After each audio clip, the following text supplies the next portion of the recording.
criteria to gather public input on withdrawing up to $27,238 from the Hopkinton School District Vehicle Trust Fund to purchase a facilities department vehicle. Immediately following the above public hearing, we will have another public hearing to accept and expend $35,325,000 that came in as unanticipated revenue from Eversource rebates.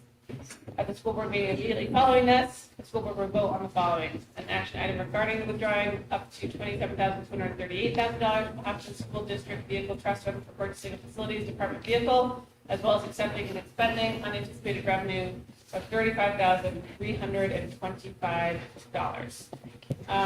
We have, you want Jim to come up first, or I'll just take the questions? I think you can go through the questions. Okay, so we got lovely board members, a number of questions ahead of this meeting, both from the board as well as from members of the public, of which the public comment has been posted, I believe. So I was going to run through the questions and answers that have come in, and these are also documented, will also get posted to the diligent community portion of this meeting. Question 1, is the withdrawal from the vehicle trust for the entirety of the trust? As of December 11th, 2024, the vehicle trust had a balance of $27,661.88. We will leave money in to start rebuilding the balance next year. Has there been any motion to repair the current van? If so, what is the cost of repairs? For the hole in the floor, it would be roughly $1,500. Ball joints are needed at this point as well, which is $500. This is for right now. The van will continue to rust. Last year, to pass inspection, we had both rear quarter panels repaired due to rust, which was also $1,500. Rusting is present in the side panels, sliding door, and in both passenger and driver doors.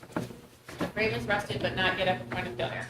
Transmission is showing signs of issues. Shifting in reverse is funky, and sometimes the van shifts into neutral. The exhaust system is also rusted and seems to be original, and this may be the next item needing replacement. The AC system has failed, but there's no quote on repair for that yet. Side sliding door and track is showing signs of wear from rust and excessive use. The brakes are functioning, but age is unknown. The tires are fine. How old is the current van mileage? It is a 2011 Ford Econoline with 59,400 miles. Do we have a quote to bring the current van up to standard to pass inspection? Yes, inspection is up in March.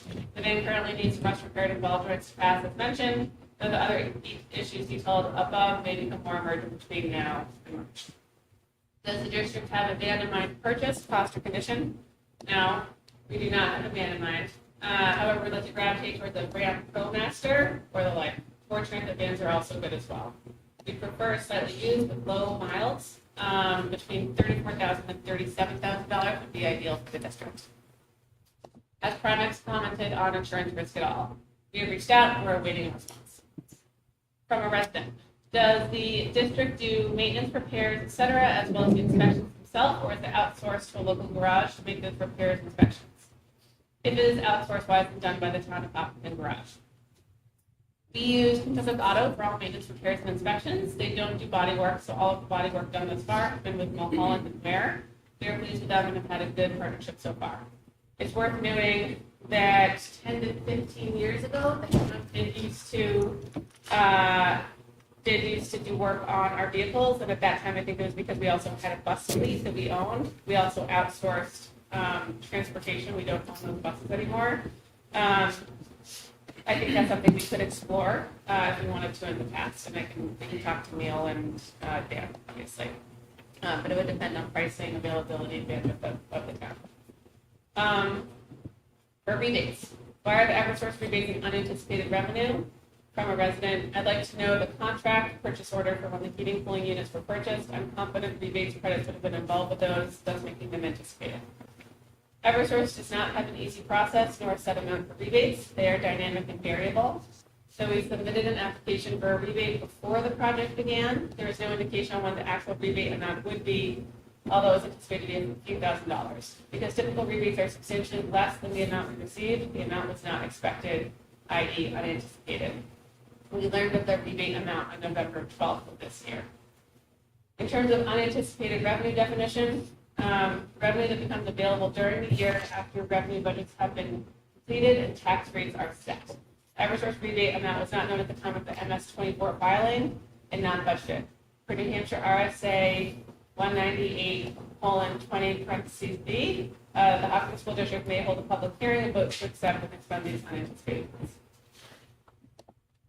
Okay, so those are all the questions we got in advance. Thank you for listening. Does anyone have any other further questions around the ban addition or otherwise? Can I ask one question?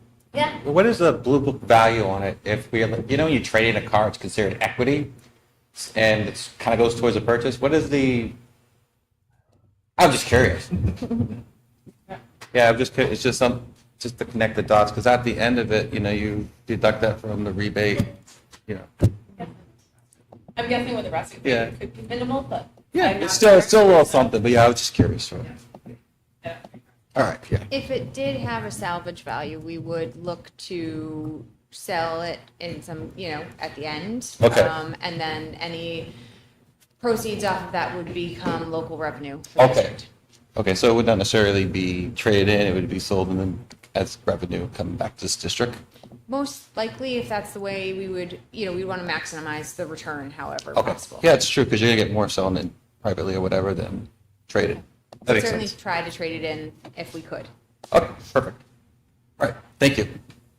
Doesn't- So I guess my question would be around if we were to tally up the laundry list of things that are potentially at breaking point or might need to be fixed soon, do we have any sense as to what those costs would be? Jim, do you want to come up? I know you're not a mechanic shop, Jim, but I'm looking at, okay, rusted frame, so and then transmission, exhaust system, AC system, and then the rust, which Right may or may now, not. well, the last time I went to Cook Auto about the hole in the floor, I was like, what does this need to pass inspection now? And this was in October. And they just said, fix the holes and you'll need ball joints and then whatever the cost is. So they didn't indicate that, you know, I needed to do the exhaust or any of the other rust at this point. So I'm just assuming that we're kind of good to go for the time being to pass inspection. But again, our inspection month is March.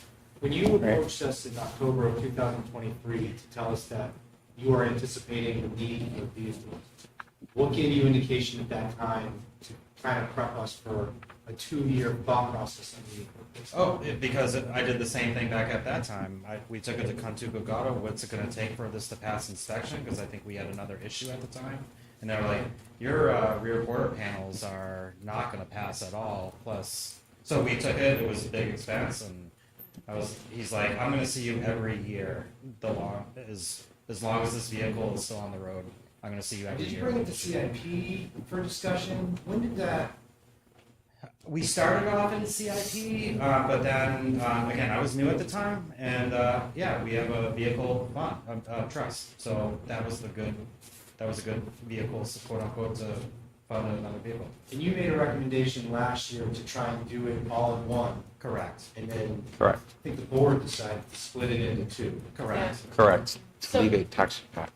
So I'm not. Can I come back to my question? So, the shop that I use, when I bring something in, they will always have what we did and what it costs, but they also have a forecast column and what's coming up and what is most likely to need work in a certain amount of time and how much that costs. So it sort of like gives me an eye to the future, not only in terms of how I manage those repairs, but what it's going to be. I guess where I'm struggling with this is we don't really have them. And all of these things sound horrible. You know, it could all happen tomorrow and we will have put money into a dying pig, which would be terrible.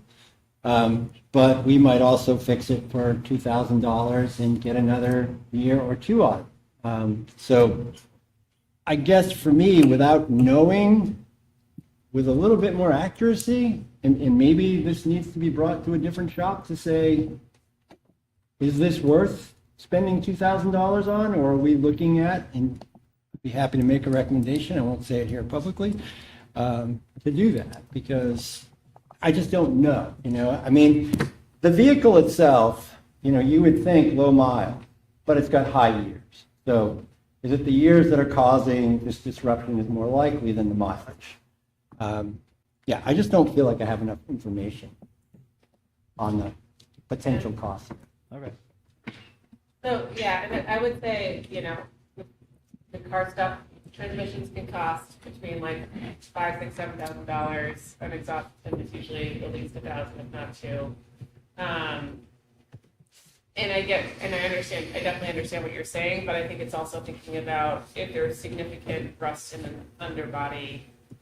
We all, I think, have driven enough New England cars that when it starts to go, it's non-trivial. And I think the other thing that I've thought about is what's going to happen to car markets with potential tariffs looming, and will there become shortage and higher demand for used cars that are already onshore versus offshore? At which point, like, then it's like short money, long money. How do we think about that, trying to get inventory that we have right now? Is it kept outside or? Yeah.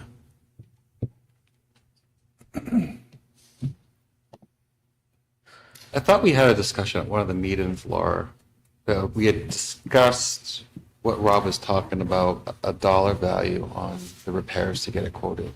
Yeah, we did. And, So, and what was that? like Jim said, it's about $2,000 to get the repairs done. It's $50, $60 for the regular inspection. The repairs are not budgeted, so that would be an unbudgeted expense. And then we could bring it in March, get it inspected. The original plan was to put the rest of the money into the vehicle trust in March and purchase a new vehicle in July. So, $3,000 for it to pass inspection about. $2,000, we think, for it to pass inspection, yep. Okay. Which could last 3 months till June, when we anticipate March till March, because we anticipate the purchase thing, because we did some 2 budgeting cycles, correct? Last year, and then we're going to do it this year. And this hearing is to withdraw from the trust in order to purchase the vehicle, and we're going to apply the anticipated funds potentially to that. And would we be still seeking a warrant at the meeting to replenish the withdrawals for the vehicle? I think we'll talk about that in a little bit. Yep. We are asking for, I think we will be asking for some amount that we're discussing tonight to Okay. slowly build the balance back up, so we're not in a position of then trying to ask for more money if Yeah. and when something breaks between either this or the small bus, short bus. I don't know Okay. the proper. Minibus, thank you. All right. Okay. Any other questions from the board? Thoughts, comments?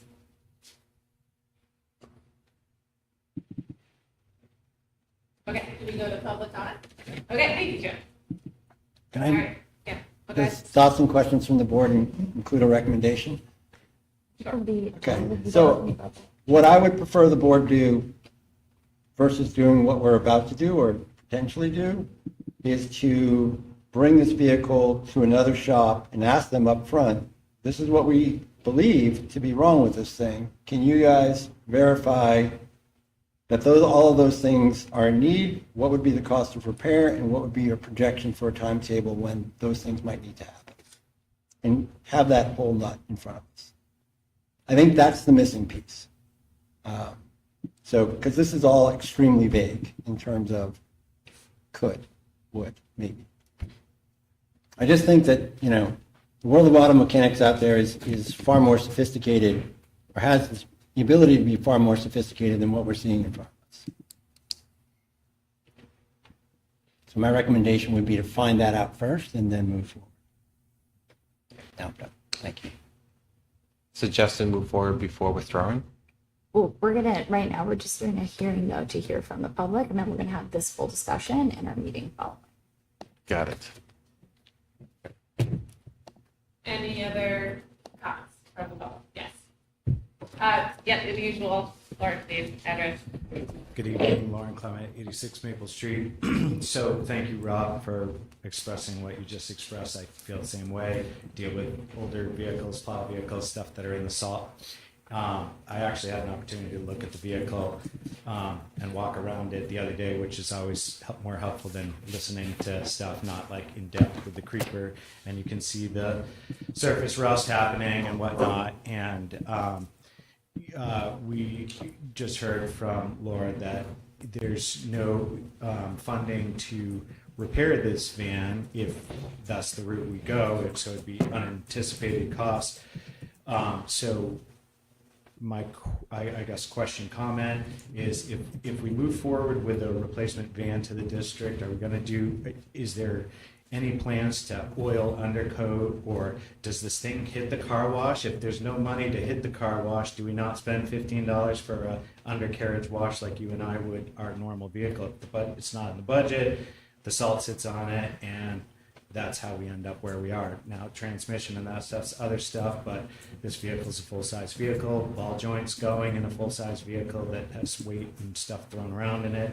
Doesn't surprise me that much, but that's something of concern. So the other comment I'd like to make is that if you do go and consult another shop, you guys don't have to wait till March to register the said vehicle. You can pre-register now in the state of New Hampshire a vehicle. So you should be able to bring it to a shop that can do all the work that brings you to the point of getting a multi-month inspection up until next March. Obviously, that doesn't help with a transmission failure or something else that you can't really predict. But being the small amount of mileage that this gets per year, clunks a little bit in reverse. I mean, I don't know if that's deal breaker for its utilization. And I don't know if you guys know this answer because I'm not sure if you guys were here at the purchase of it, but I'm just curious if when the district acquired the vehicle, if they bought a brand new vehicle or if it was a used vehicle at the time, because that would, if it was purchased in 2011 and there's only 60,000 miles on it, we can easily determine how many annual miles this van gets. And to me, you're talking about getting a low mileage vehicle, maybe something with a higher mileage if in 11 years it's going to rust out again, and that's the reason to depart the vehicle. Mileage, if someone put a lot of miles on the highway with a travel van that didn't really get beat up or rusty, that would be another option. So just from mechanical state, those are my thoughts on getting something that fits the need for the district. Thank you. Thank you, Lori. Thank you. Hi, everybody. Sarah Matson, Dustin, 517 Dustin Road.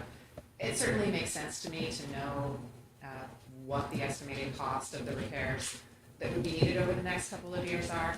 But if you're doing that analysis, you really need to know how long those repairs are going to last you, because as a taxpayer, I'm really offended by the idea of spending several thousand now to keep a vehicle on the road for 18 months, when we potentially could be buying something that there's no question it will be cheaper, it will be more expensive to buy it in the future. There's no question about that. It will be more expensive if we buy it 12 or 24 months from now.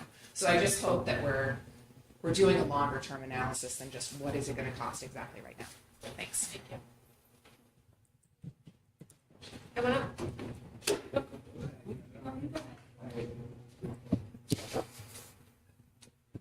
Kind of walked, Rick McMillan, Maple Street.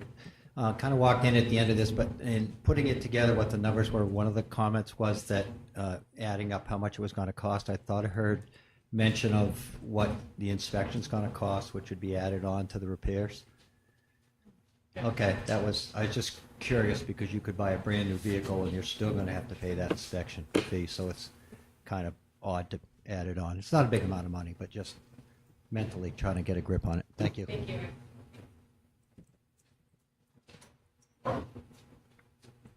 So, Dave Lambert, 305 Galloping Hill. Got a couple of things bouncing in my head. So one, the plan sounds like from last year was to get a new vehicle in June. So I guess the question is, why are we pulling money out now to do this? Like, why wouldn't we just do the warrant, put more money in the vehicle trust, so when June comes around, we're all set. I'm not sure what the rush today is to pull the 27, whatever it was out. The other thought is, I agree with what she was saying, is if the plan is kind of just to get a new car in June, why are we gonna put $2,000 or $3,000 now to get a sticker for us to dump the car, probably the salvage title anyway? But on the flip side, if it's fixable, when you think about what the registration cost is on a newer vehicle, it could be $700-800 to register a newer vehicle, whereas right now we're probably paying $150 or so to register the current van. So that's a big. So if we can get another year or two out of it with $2,000 or $3,000 worth of repair, the van doesn't go that far. So I haven't driven it. I don't know how sketchy it is, but if it's ball joints, that's a pretty common repair. The transmission holds up for another 2 years. Fix whatever rust needs to get past. We're gonna save a few thousand in registration costs. Get a couple more years out of it. At that point, you'll have probably another warrant, maybe 2 years of the warrant articles to put a little more into the vehicle fund. So you'll be able to buy the vehicle, and then also have money there for undercoating and maintenance and to keep this thing running. So, just some other thoughts.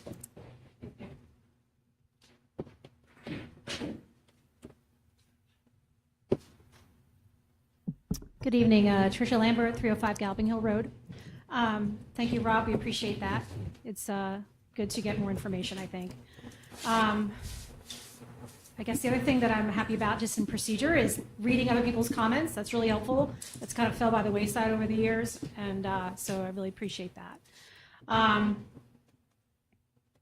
You'd mentioned tariffs. I'm hoping we're buying an American vehicle. Like, tariffs won't be an issue if you're buying an American vehicle. So, and they're probably less expensive, and certainly we have enough cars in this country that we could probably find a van. And I guess just driving home, the need to maintain it. I'm not sure what the miles are when you got it, but it was, if it's 59,000 or what have you, it's about 4,000 miles a year, which is really nothing. So I just questioned what the maintenance was and the routine for that. Clearly didn't have an undercoat to preserve it. We've had 2 cars where we've had fixed, had them welded, and one is still driving today, and one lasted 21 years. So if it's just that and a minor repair for $2,000, again, looking at the big picture, I think that definitely should be looked at. Thank you.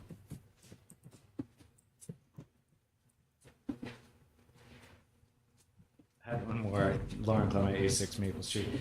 If the district does go ahead and makes that decision to get a second assessment on the vehicle, at about 60,000 or year-wise, often a transmission does get service. I'm assuming this is not a standard, but an automatic transmission. And I'm just curious, the district should look into whether that transmission's ever had the filter and oil changed if it's slipping, because it does break down like an oil. And if you're going to try to inch her along for another 2 years, I don't think that's a terribly expensive cost, $120 or something, to make the transmission not slip and change that. I mean, there's rear differential, front, it goes on and on. It depends on what it looks like. It's hard to tell, again, from testimony. So anyhow, just if you guys do want to move forward, I would think I'd be in favor of servicing the transmission too before we have to have that blow up and that be a deal breaker. And you can buy used ones, but it doesn't, looking at it, I don't think we want to carry this thing too far to the finish line. I think we're getting there. I do agree with that, so thank you.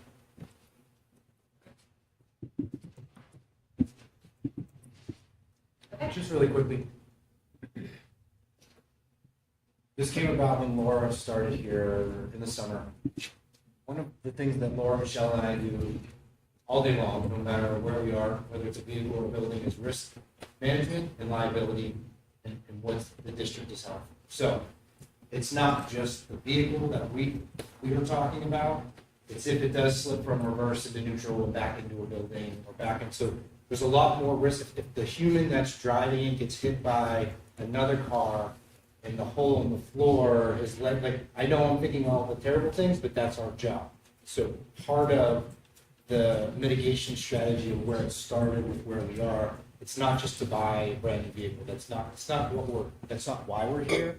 And I would love to stretch it out as far as possible. That wasn't the intention when we started. So to weld it, and if, as Lauren said, is if we can piece it together, that's fine. Just know that the liability is also a piece that we evaluate. So that's one of the reasons that we began the discussion and that Laura made a recommendation to start kind of moving through, because we did bring it forward quite a while ago, knowing that we're going to get to this point. So just wanted to be clear on another thought of us. It's not really the vehicle, if that makes sense. It's a little bit more about all of it. Yep. Sorry, Trish Lambert, 305 Galloping Hill Road. Appreciate that. Nobody wants anybody to get hurt in a vehicle. There is a litmus test. It's called an air inspection, which was asked in the beginning. What does it need to pass the safety inspection? So that's where I think that's all of our goals, whether you're a taxpayer, whether you're the board or yourself. I think that's the litmus test. We want to pass inspection. So I think what Rob was asking was simply to see what exactly is the issue. If the issue with slipping from neutral into reverse is a problem, what's the cost to fix it? And I guess that's where it's vague. So if that's really an issue, we appreciate that being brought up. But then add that into what it needs to be done if that's a safety issue on top of the parts in your mind. So anyway, that's just my thought. Thanks. So just to that point, like, I'll call them minimum standards to pass inspection. Who's minimum standard? So State required, like, those are the standards to pass. correct. I myself still have to weigh other things, that's all. Like, there's a lot of regulations that we do more than in our Policy, buildings. your policy. Yeah, sure. Okay. So I would never put my own, I'm not going, that's fine. No, I understand what you're I going to would put my say. own feedback. We agree. We don't want anybody driving a car that's, is going to be a safety issue. If that in your mind is a safety issue, that should be tossed into the picture of, we want to fix that. Even if it still passes, we want to fix that. And what is the cost? That's all. And then again, short term, long term, that's when it gets weighed. I think the issue is we don't have all that yet. Other than probably the driver who probably knows most about it, right? So, thank you. Rick, did you have one more? Yeah. Just out of curiosity, Rick Could you state McMillan. your name one more time? Sorry. Yeah, Rick McMillan. Thank you. Just out of curiosity, is this vehicle going to get traded or sold outright, or, because you might be able to get a little more money if you sold it outright than trading it? And because my Ford F-150's currently got 213, I might be interested in a used van for decent money. And as far as safety is concerned, any decent inspection station, it's called safety inspection for that reason. And I've been to a number of different ones. Some are a little lax, some are not. Some of them won't let anything go. And so if the town of Hopkinton is concerned about liability, they should make sure that the station they're taking it to is one of those stations that says, oh, well, this bolt is loose in your bumper. And that's not as it came out of the factory originally, and go that route. And I agree with Rod that getting more information would definitely be worthwhile. I have a garage that I use, actually in town, that I know well, and they do a great job. But on something like this, make sure that you have two or three different things, and then go from there, because it's hard to make a decision without good information. Thank you. Just one more point, and Laura, is the amount we have still in the vehicle maintenance trust $27,238.66? It is not. That was what we had as of June 30th. It has made some interest, and it's now 27,661. That was the last update we got from the trustees in December. Okay. I do just want to add, if the board decides to go the way of fixing the vehicle, we don't have maintenance, or we don't have significant repair in the budget for next year, trying to follow that plan that we were going to put money into the vehicle trust and replace the van next year. So just keep that in mind, please. So we have no money in the budget, proposed budget for next year to fix the van? To the tune of like thousands of dollars. Yeah, I would assume it includes. It includes the basic maintenance, oil changes, inspections, things of that nature, but no significant repairs are budgeted. Can money be withdrawn from the vehicle trust for repairs? I believe so, yes.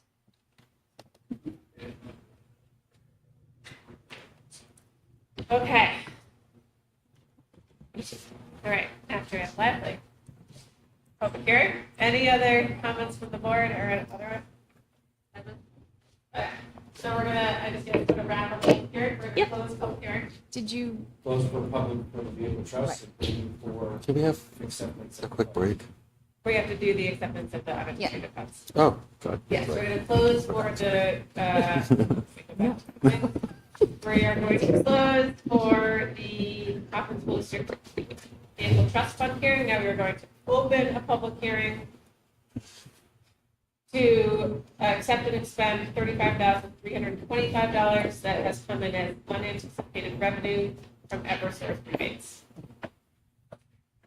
Do we have any questions from the board? So basically, this is the way that we are able to accept this money since we didn't budget for it, and we're not talking about what necessarily we're using it for, just that we'll accept it. Yes, we will accept the Just money like from we Eversource. accept donations Yes. And grants. and grants. Yes. For the board? Okay, do we have any public comments for accepting unanticipated revenue from Eversource? Tricia Lambert, 305 Galloping Hill Road. Hello. So I understand we're just accepting it, and that's fine. It's probably not fair to ask you what you think you're going to use with it. We'd really like to see it tucked away. That, just from my comment. I guess the question is, talk to me a little bit, if you can, about how it's budgeted. So revenue, usually when it's budgeted, there's always a best guess budget. Do you do anything for these rebates at all as it relates to, so if you got 35,000, like what would you normally budget for an Eversource rebate in any given year? Is there a number that you pick? You use zero, knowing that you might get some? So just to use examples, like last year, the food service was still getting rebates. Remember the food service? I do. And so every once in a while, she would get another email saying, Sure. hey, you're getting, so some of these things, the plan, as you mentioned, it's kind of hard. This one specifically, we did not anticipate this type of number at all. When we bought it, they talked about a return. Remember we had this conversation, a couple thousand, but it also took us 6 months of getting, sorry, looking through you, Jim, 6 months for them to get through what was going on. So to answer your question, So Eversource, do you get rebates every year? no, this was because of the new unit we put in. Okay, Yeah. so you get it like on a project where you get, I went and buy a washer and there's a rebate, it's $100, That's fair, yeah. sort of, right? So you only get it for projects. Is there any other type of Eversource kickbacks, money that you might get? No. No, So you budget no revenue for this type of thing?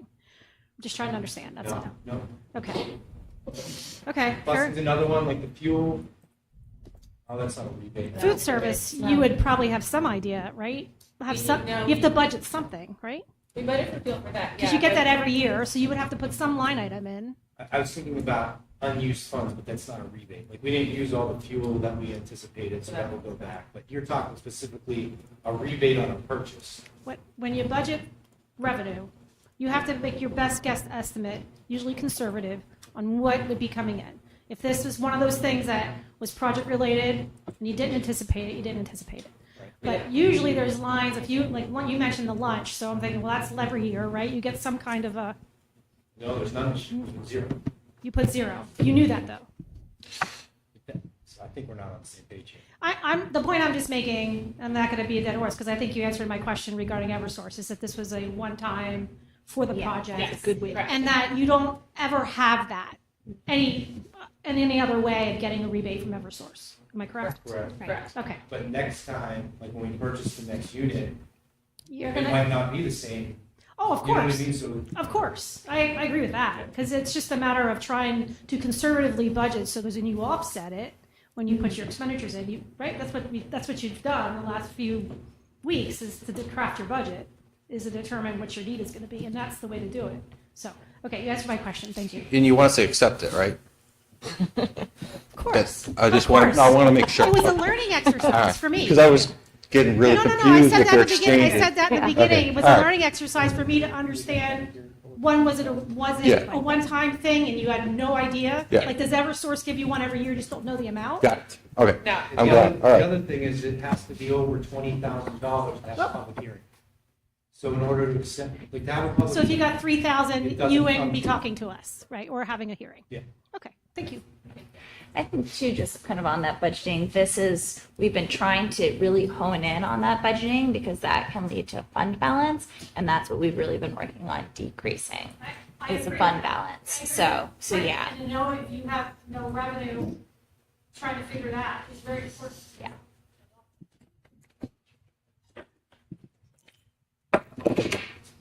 Lauren Clement, U6 Maple Street, received the funding. I'm fine with that. I'm just curious if there's any stipulations on what that funding can be allocated for, or does it just get dumped into the general fund and at some point there's some surplus there that you could decide to use towards something? And secondarily, I don't know if there's a mic in front of you, Dulcie, but you're the hardest to hear. Oh, okay. Is it hiding? That might help. No, but you should keep it to norm. I will speak more loudly. I'll put it right in the middle. Yeah, You project as well. thank you. I'll Yeah. yell tonight. Wow. There we go. It does not stipulate what it needs to go to. I think in our motion, we would say that it would go towards facilities-related expenses, but there is no direction that comes with a rebate. Okay. Yep, go ahead. Sorry. Yep. So you are gonna put it towards facilities, like you're making a motion to that, because I had asked, it's probably not fair to ask you that you were just going to accept it according to Ms. Folsom. So you Yes. are gonna make a motion to put it towards something? I believe so, but that will be discussed at the meeting after this. Just wanted to clear, because it was Yes. different when we. Yep, Okay. yep, okay. All right. Any questions, thoughts, anything else? Great, okay. So with that, we are going to put a wrap on, if I can find the agenda, we're going to put a wrap on the public hearing for the unanticipated revenue from Eversource rebates. Would everyone like to take a 2-minute break? And Matt, we can do a hard reset. If anyone's watching at home, thank you for being patient for the last 45 minutes. Thanks, guys. Okay, Wow, everyone. everyone's got to be. I'm going to go get water.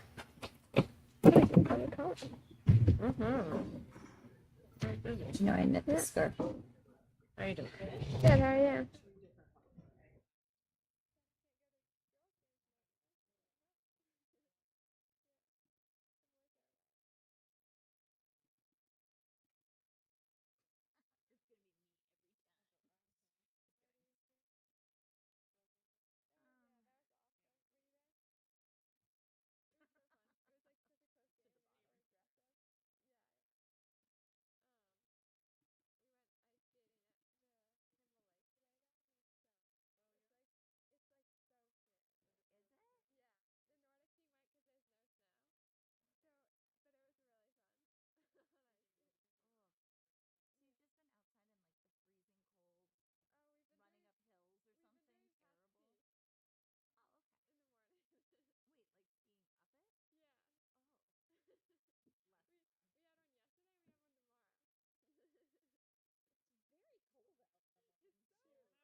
Oh, you're republishing? Okay. You just. All right, Matt, we good? Sweet. Did we add the primer, special education primer? I did indeed. Look at If you. Read of it. Great. Okay. I'm looking at. Okay, guys. All right, Matt, we're good? All right, welcome everyone to the previously stated 5:30, now 6 p.m. meeting of the Hopkinton School Board on January 7th. We're at Maple Street School here in Hopkinton. I am here with Rob Nato, Jonathan Cohen, Norman Goupel, Andrea Foles. I'm Dulcie Manuel, Mike Flynn, Michelle Clark, Laura Taylor, Jody Condon, our student rep Flo Dappis, and the wonderful Matt Stone over on technology. If everyone could please stand for the Pledge of Allegiance. I pledge allegiance to the flag of the United States of America and to the republic for which it stands, one nation, under God, indivisible, with liberty and justice for all. Okay. Okay, great. First up, we have a set of minutes to approve from our December 17th meeting. Do I have a motion to approve? So moved. Second. All right, any discussion? All right, all in favor? Aye. Any opposed? Great. We are now at our first public comment portion of the evening. If you would like to come up, please come up to the microphone, state your name, address in 3 minutes, please. Mark Clement, 86 Maple Street. Probably comes as no shock that we have a petition warrant article for SB2. I have it in my hand. I believe we're supposed to turn it into you folks. I'm not sure if it's chair, whomever, and then it passes along to the town for verification. I think we still have plenty of a window for our district to get those approved. Just requesting that once it does, if we could get an email back as soon as possible to confirm that that's that at least 25 of these signatures were viable. We're supporting everyone's right to vote. May I approach the hand list Yes. too? Okay. Thanks. Thanks, Lauren. Thank you. Okay. Any other Yep. Hi, Sarah Matson Dustin, 517 Dustin Road. Just an observation, I think the new elementary school reading curriculum is really awesome. I don't know what it's called. Amplify. It's called what? Amplify. Amplify. But it has been really amazing to hear my fourth grader talking about the Middle Ages and the way the curriculum is incorporating subject matter knowledge with the vocabulary and the reading comprehension and whatever the other things are that have to do with reading. It's great. I think it's a real improvement. So just wanted to mention that. Thank you. Any other public comments? Go ahead, Rick. Yep. You do have to state your name and address again, please. Franco Marcini, Rick McMillan, 1584 Maple Street. I'm just saying I support SB2 as somebody that's been here for years. And the main reason is there are still a number of us that live in town, many of whom own businesses. And for the most part, people that have been here a long time that own businesses are afraid to go to the town meeting because, believe it or not, you can be shunned or you might get less business. Hard to believe anybody in this town would do that, but it's a fact. So I've had a hard time getting people that I've known many, many years to go to the town meeting and be part of it because they're saying, no, that's going to cost me business. That's a reality, and that's the reason that I support SB2 is because I would like to see more people and a better representation for the vote that we take. Thank you. Thanks, Rick. Okay. Thank you, everyone, for commenting. Now we have Flo Dappis with our student rep comments. Yes. So Noah's not here tonight because they're at a basketball game. And so I asked him what should I say for the sports update because he always says stuff, but he said that we talk too much about sports and I should talk about other stuff tonight. So some of the other stuff that's happening at school is the musical is working hard and their opening night is next Friday, which is January 17th. And that's anything goes, and you can buy your tickets right now at the school or the library, I believe.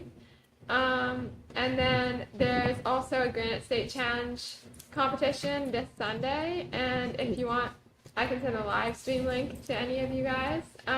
Yes, please. Yep, and the middle schoolers have their career day on January 17th as well. But that's also during midterms for the high school. So next week we have midterms like Wednesday, Thursday, Tuesday, Wednesday of the next week. And a fun thing that's happening then is that Miss Sintros booked a real courtroom for the civics class to use for our mock trial. So we're going down also on the 17th to like argue a case about that. But then actually I did want to do a sports update. There's an alpine race on Friday at Cranmore, and Nordic is going to Craftsbury for the like annual trip this Friday, and then the first Nordic race is on Tuesday, and I think all the basketball teams have been doing great. So yeah, any questions? The SAC meeting was postponed, so I don't have any reports about that. Wonderful. Have fun in Vermont. Safe time. Thanks. Yeah. That's great.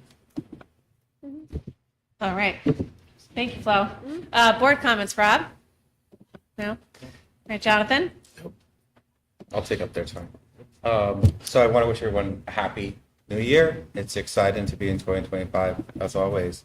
I'm excited for tonight's discussion on the budget, of course. I'm still answering, questions from the community. Just something just to put out there is, as we turn the page, to a new year, how we treat each other, how we talk about each other in public settings, social media, anywhere. Just be cautious of what we say. It has an impact. We're elected officials. It happens. I don't care what people say necessarily about me. But when it comes to the point where our children are seeing it, and it trickles down into our schools and into our classrooms, it becomes an issue. And it starts with us as a community where we need to be kind and really show, watch what we say and continue to be respectful towards each other. We all can disagree on things. We can all be upset, the heat of the moment. This is what makes Hopkinton unique, is that we all have our own shared opinions. But please, let's try and have some values with our children and with our community and keep that intact. So happy New Year to the board. Happy New Year to the community, to everyone here. Let's move forward with a big smile on our face, and let's have a great year. Great. Thank you. Thanks, Storm. Andrea? Yeah. Okay, thank you. I just want to shout out, and you're probably going to say this, the High School Musical is Anything Goes. It's a musical comedy. These kids and the team, the faculty and adult volunteer team that support these do an amazing job. If you would like to attend, it's on the 17th and 18th. Tickets are $8 for adults, $10 for adults, $8 for students and seniors, and you can buy tickets in advance at the town library. I think it's a great opportunity and everyone should go. And I think the Drama Club does an awesome, awesome job. Okay. Mike, anything you want to say? Cross that off. You are welcome. Okay, so we are moving into current business. I don't think there's any student highlights. They were not able to make it, they will be rescheduled. Okay, great. So, Okay. great. So we're going to move into our budget discussion. Rob, do you want to work through the slides here? Yeah, that'd be great. Okay. Can we Yep. project for folks? Can you project the slides? No, not the budget. I can do it. Oh, boy. Laura's going to get handouts. Is there a slideshow? Is it in our, I just, I don't see it. I don't that's see it. what I thought was the link in I don't see it in the in close. Diligent, and I got the special ed overview. I think I could. Is it in the folder? I couldn't move Yeah. it. I think it might be in Dulcie's. No, it's in an old meeting. Hold on, let me PDF it and put it in. I think I don't know what I'm talking about. Hold on.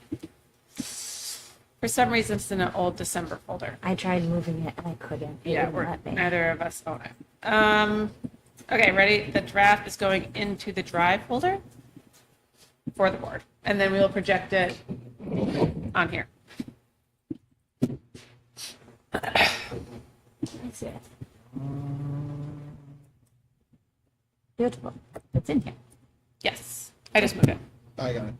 Excellent. That's not So 6 down on this, support it. All right. So to set context, Rob is presenting to the Budget Committee tomorrow night for our official school district presentation. What we are hoping to do is to go through this as a board and talk through anything else and provide feedback, because I think we want to all make sure we stand behind it. There's also another document that we'll talk through, another couple documents that we'll talk through following this. All right? Okay, I got it. Great. So just, I mean, the first one, let's talk budget. We walk through our timelines, sort of an overview of what's in here, so not a lot to go on there. The budget timeline, pretty much the same as last year, not a lot of change. In terms of our process, Rob, yes, sir. I hate to do this, but the Teamsters information is in here, and you haven't discussed it yet. Oh, So we might want to switch the agenda to discuss Teamsters first. Yep. yeah, Okay. okay. Thank you, Mike. good call. Good call. So, do we make a motion to accept it and then we discuss it? No. No. He has to present it. Okay. Thank you. Okay, to pass those around? Yeah. Yeah, sure. Sorry about that. Oh, no, good catch. Okay, so we were able to wrap up the Teamsters negotiations, and they met the end of last week and approved the contract on their side. So now it's left to being on our side. Certainly would like to thank everybody who was on their team, Mark Clifford from the Teamsters who led it, and Joe, and now I'm having a brain cramp on the other gentleman. Help me out. Who was the other? Brian. And Brian. So the document that you have in front of you highlights the major changes. So the first thing, the district is adding one lower cost, higher deductible plan to the health insurance, which is the SOS 25. We included this primarily because for some individuals that are younger and perhaps healthier, this is a better choice for them. Saves them money out of their paycheck. And should provide them with enough coverage for their needs at, where they are in their lives. The insurance cost shares have changed. They now will go to 7, 8, 9, and 10% over the course of the 4-year contract for both the SOS 20 and the SOS 25. That's been a goal of the school board for quite a while, to increase those shares. We were at 96%. For the Teamsters. So they're going from 4% share up to a 10% share at the end of the contract. Wonderful. Jump in and correct me if I get anything wrong. 94.6. 94.6, yes. Thank you. We added a single health insurance buyout. So this is a predominantly for, you would think, why would an individual take the buyout? But if you're 26 or under, you can stay on your parents' plan. So we would encourage people to do that. And maybe, we save money and they save a little bit of money on their paycheck. The dental plan offering will be the same as what we offered in the HEA contract. This was a change that essentially provides us with some cost savings and has a nominal difference in terms of where the expense is for them. So both sides agreed to that. The life insurance increased from $25,000 to $50,000. And those are the major changes in financial pieces for the insurance side. The pay benefits, so each year of the contract is a 3.8% increase from where they are. The wage scale has changed, so now that it would be 10 years instead of where we were at. And the scale also has a 1.5% step increase. So what that means for folks who are not dialed into that is as you move a year, there's automatically built into that scale a 1.5% jump. The 3.8% affects the base year, right? The base of the thing, and then it sort of trickles through that. Few other things here that are really not, it's more of a contractual thing, not necessarily a financial thing. But the anniversary date has changed, now effective July 1st. There's a situation in the summertime when night custodians, if they came down to day, would actually lose money. So the night custodians will work a day shift in the summer, but they will keep their night shift pay during that time period. And we'll have all of those folks working as one team during the day instead of two shifts. The part-time employees now eligible to cover overtime shifts, which was something that was not necessarily there in the past. And then an increase in their work apparel reimbursement from $200 to $350. And on the back, you can see all of the costs. So year one, wage increases to $39,000. We saved some money on health and dental, so that brings that number down. The life insurance goes up a little bit in the work apparel. So all in, total costs that would be on the warrant would be $38,491.99 in year one. And then you can see the costs in years 2, 3, and 4 as they move across. And that, I think, and then there's the tax rates per thousand. So 28 cents on the tax rate for $500,000 home, talking $13.80. Thank you. Hope I didn't go too fast. 2.8 cents. 2.8, sorry, 2.8 cents, not 28. Not 28. Move the 2.8. decimal, right. Great. They love that I do the thousands for the tax rate, so I might fix that. I like it. Okay, questions from the board? Just a comment, I'll also thank their negotiating team. They were really, really great. I really want to say thank you to Laura, Mike, and Rob and Michelle. They really did a great job of dialing in on certain things, and I know that's been discussed in the community multiple times, especially health insurance and stuff. But the gold star goes to Rob. Did a really good job. Really good job. I never want to negotiate my salary with him, but he did a really good job. Love our custodians, love that staff. So I'm glad this worked out for everybody. I think the nice part about the negotiations process for me, now that I'm on the other side, is you get to a direct interaction with what their issues are and what they really care about. And then working through what they really care about and how we can meet those needs that are in a financially responsible way. So I really enjoyed that. I hadn't really had that opportunity with those guys besides, with Joe just shooting the, can't say that in public stuff, when I was in that building. So it was a really healthy experience for me.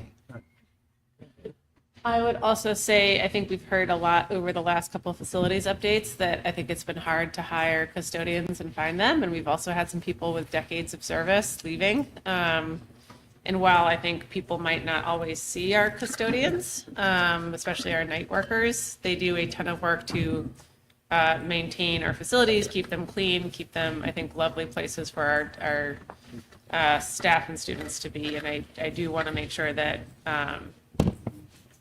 that we're able to offer a really competitive package for them to try to keep people here, because we are lucky in this district. So I really appreciate the additional health insurance option. I think that's really benefits both the employees and the district. So I think it's great. Yeah. And I should also say that, Laura, you can remind me what the plan was, but the Teamsters had wanted to look at another option, which we did, that they brought across. And this seemed to be a better plan, not only in terms of cost, but in terms of benefits to the employees. So we did look at some different options that were out there. And the one that we are currently with, Anthem, is quite good, and also at a cost savings. It would have cost us more money the other way. great. Thank you. Any other comments from the board? Okay, with that, I would accept a motion to accept the Teamsters contract for the 2025 to 2029 years as presented. So, Oh, you can Right, okay. Any discussion? No, thank you guys very much. Two contracts and to also get them off year. Great.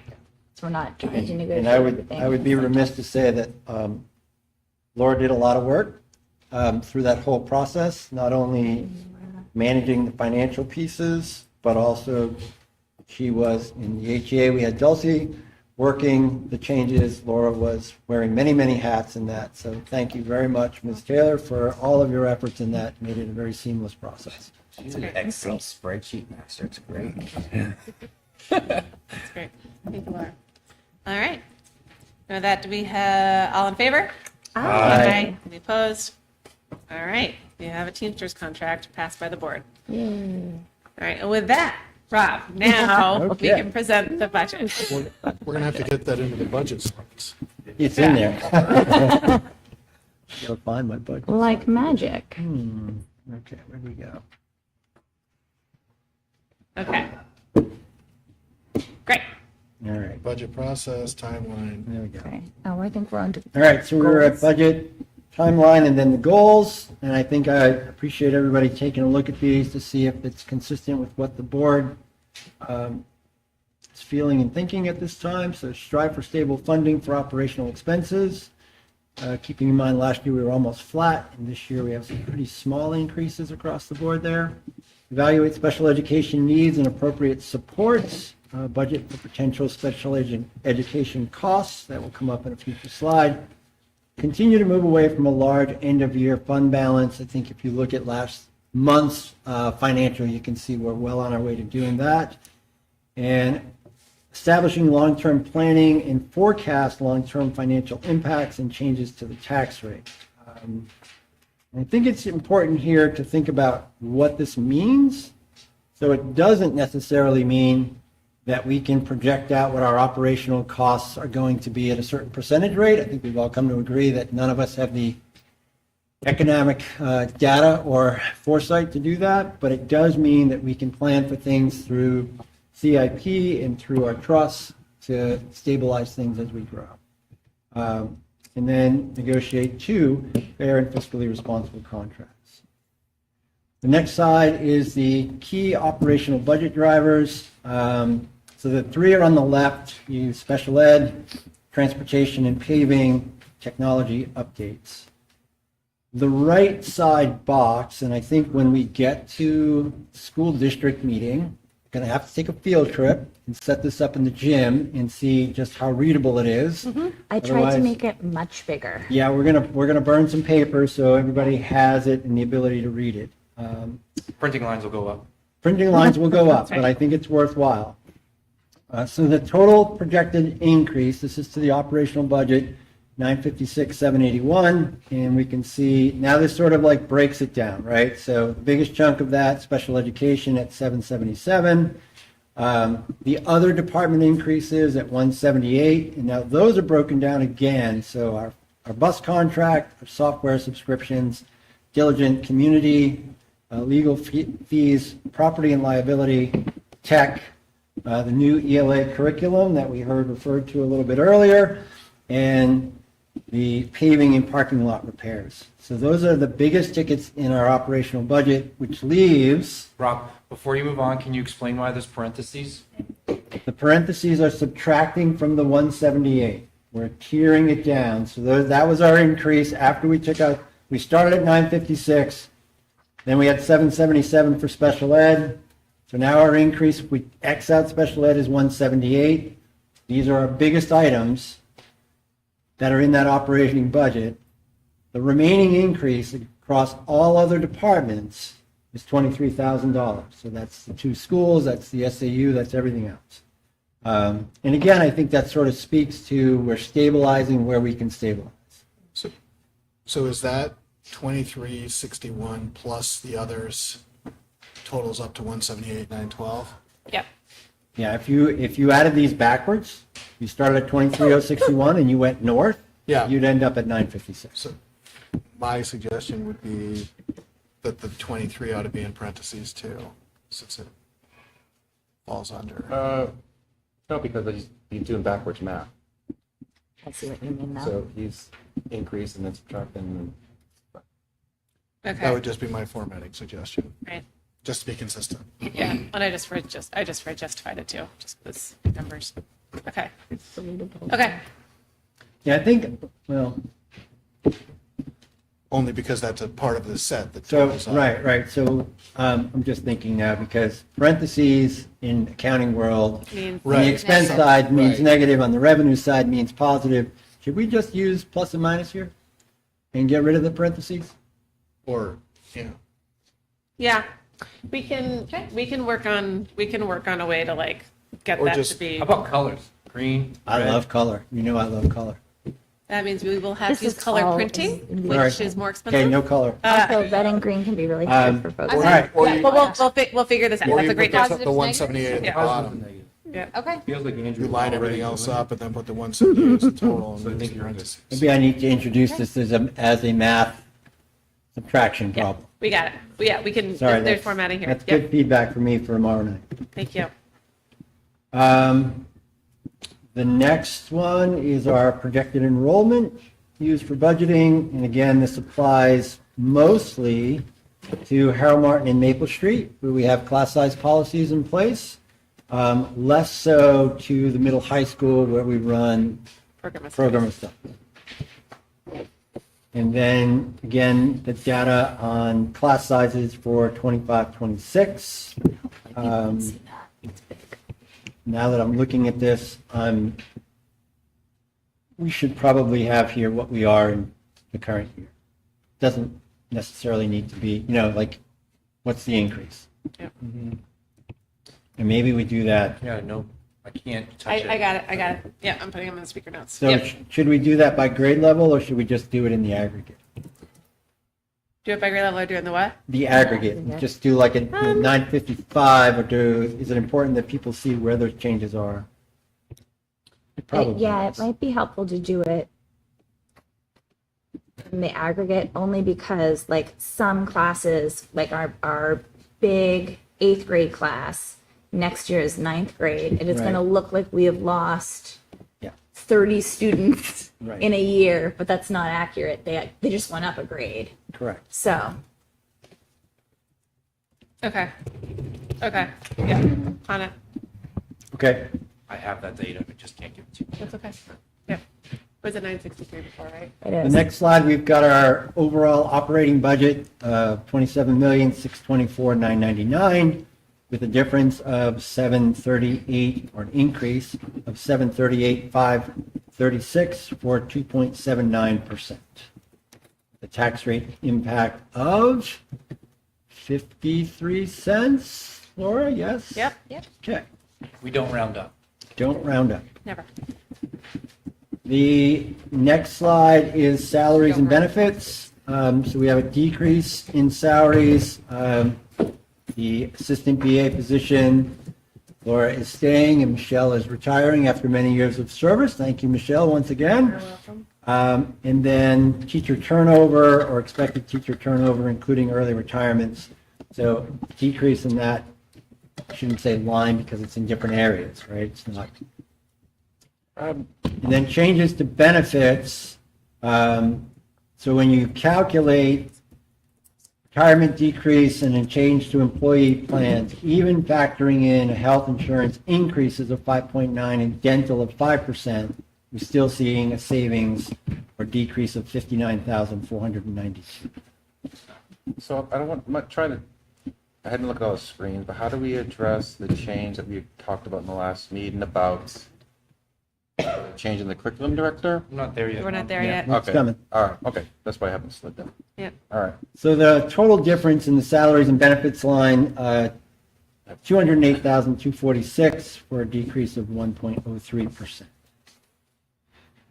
Special education budget changes, our major increases, out of district tuition, 578, out of district placements, 207, and then contracted services decreases by 62,768.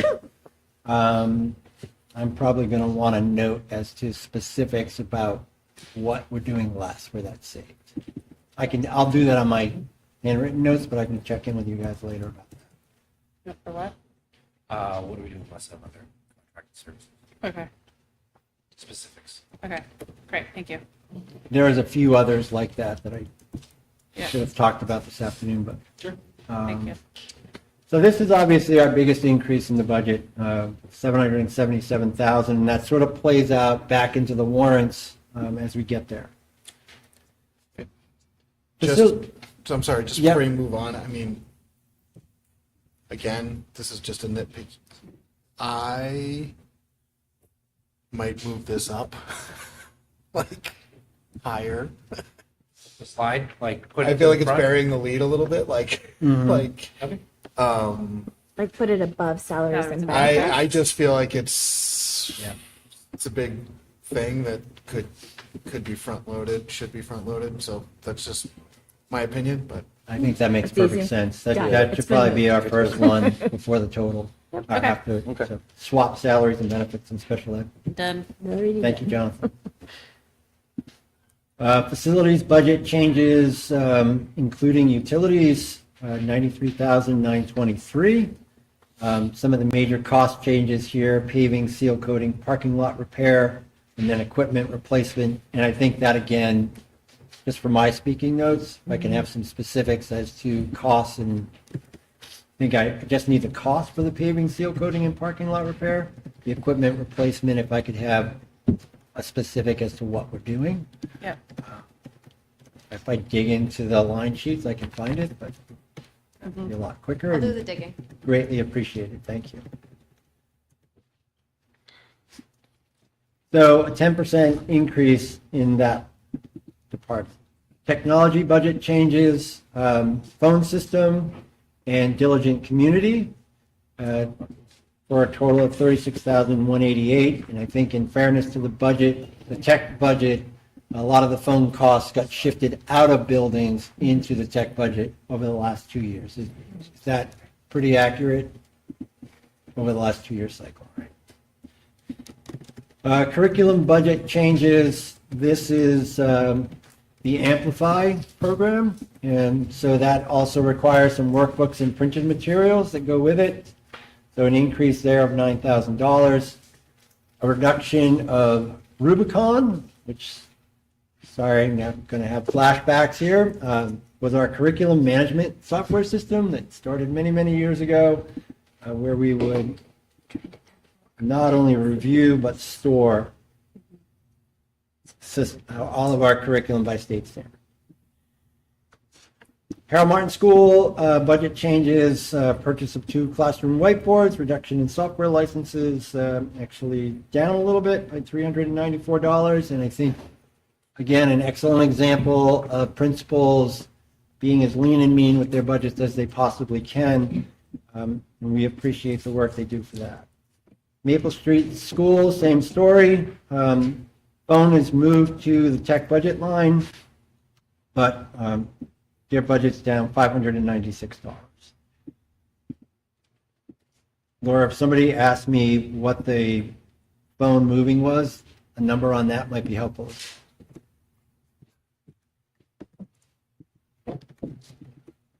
Okay. The middle high school budget, increased supplies, dues, and fees, so rather a broad bucket, don't need specifics on that. There's a lot of departments, a lot of classes, I'm pretty sure, that could be everything from books to library dues for various programs that they have, etc. And student class scheduling software, so Mike, I'm understanding that this is, Specifically used for heavy scheduling during advisory, but it's a tracking management system that the teachers can change daily okay. as necessary. So this is outside of Aspen? Correct. Right, this is more of a daily, okay. It's not an extension, right? No, it does integrate. It integrates, but it's not. Okay, so it's part of Aspen, but it's an increased cost to our Aspen fees? Third-party product. Oh, that is in there. Does it have a name? My Flex Learning? Say It's that called again? My Flex Learning. Okay. I'll ask you that tomorrow for my speaker notes, which I will write on these slides on paper. Andrew's got it. I put it in Andrew's there. got it. Thank you, Andrea. Athletics budgets, increase in cost of travel and fees, $4,200. Given the cost of transportation, that's very, very lean.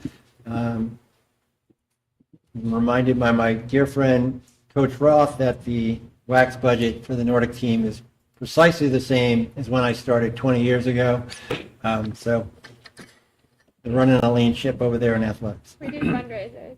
Hmm? We do fundraisers. I know, but the school gives us a budget for wax, and it hasn't changed in an iota since 2001. Actually, 2000. Trust me, well, the wax budget, the parents are going up a little bit. SAU budget changes. Transportation contracts, that was new, that's 5%. Property liability insurance, 9%.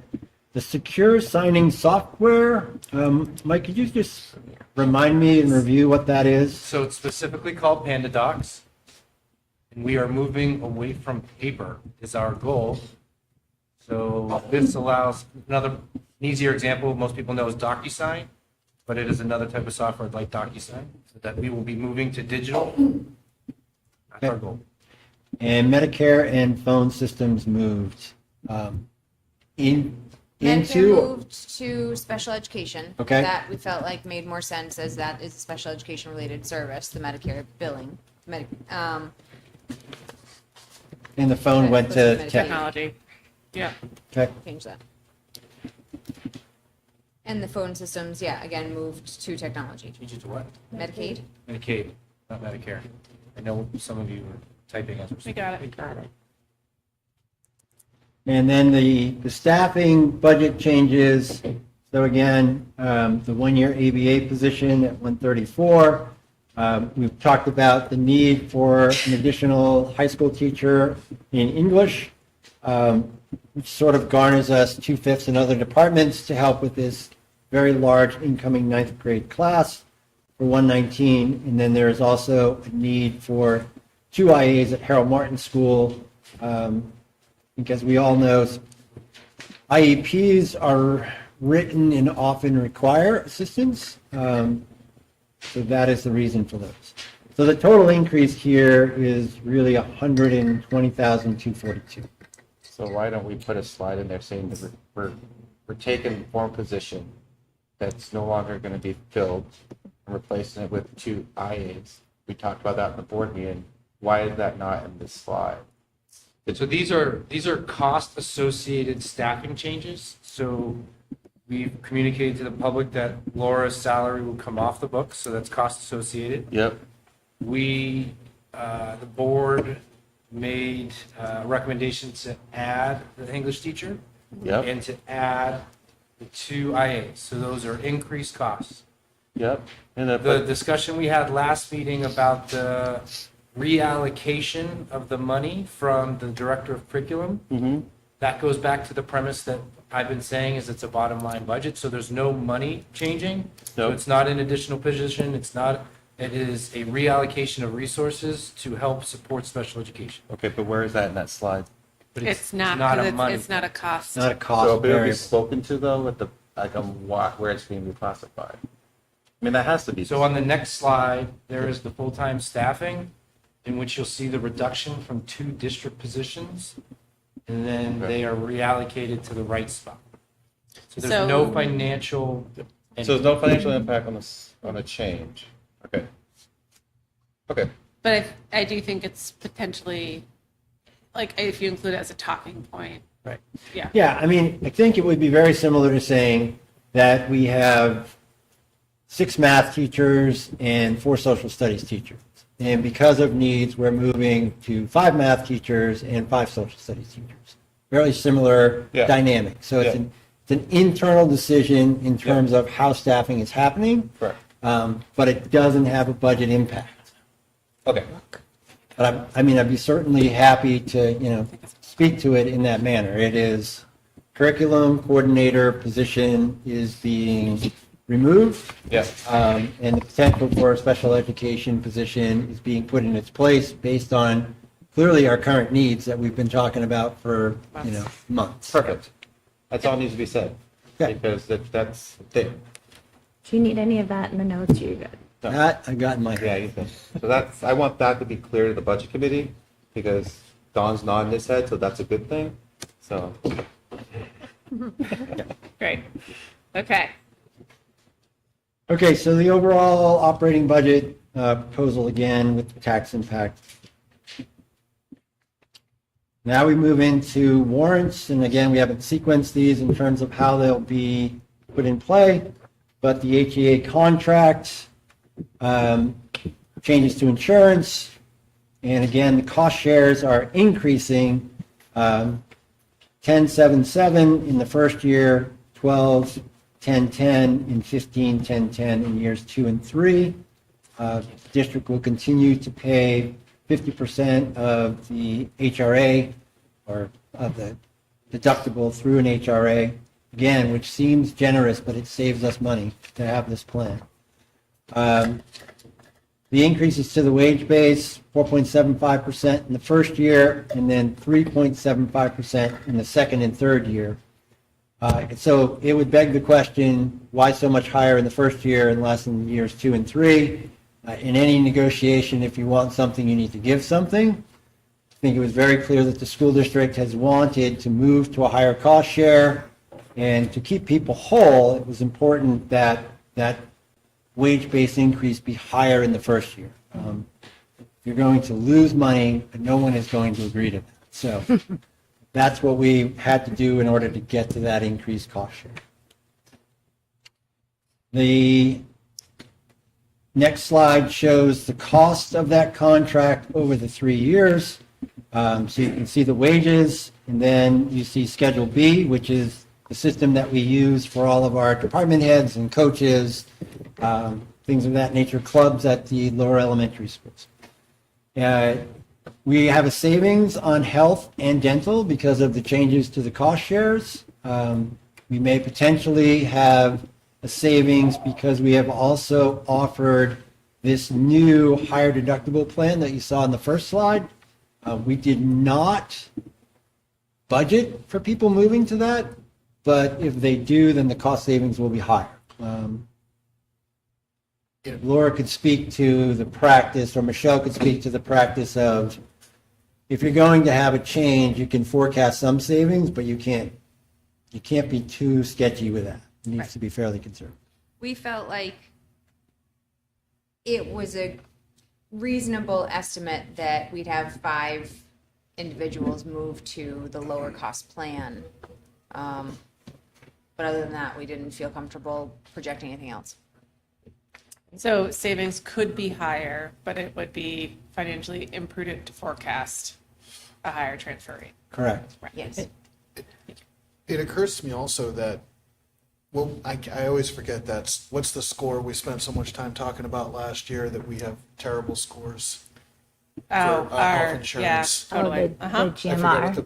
It's what is no. it? It's not No, the it's, What's it he's called? talking about the Use, the ratio. use of, Oh, not our The GMR. claims, It's the like claims ratio. 140 for every 100 we're putting in. Yeah. I know Feller knows it. Don also knows it. Yeah, so I guess my point is that trying to improve the sharing, the cost sharing, is a way to be proactive to try to take some action to address that score, which is hamstringing us. So I think it's a point that could be emphasized. And, just as with the SOS 25 being, for certain people, this might make much more sense. Again, they save more money out of their paycheck or keep money in their paycheck. They get a little bit more money in their HRA. So for people that are younger and healthier and don't have a lot of medical needs, or at least expected medical needs, it makes sense. It saves us money. The same may be true for the higher deductible plan. Right. As I've been reminded many times in my new life of dealing with health insurance, it is part psychological what you choose as much as financial. So we have cost savings in health and dental. The life insurance we decreased. It was 1.5 times salary. It is now 1 time salary. The curriculum hourly rates increased a little bit in the language, so that went up.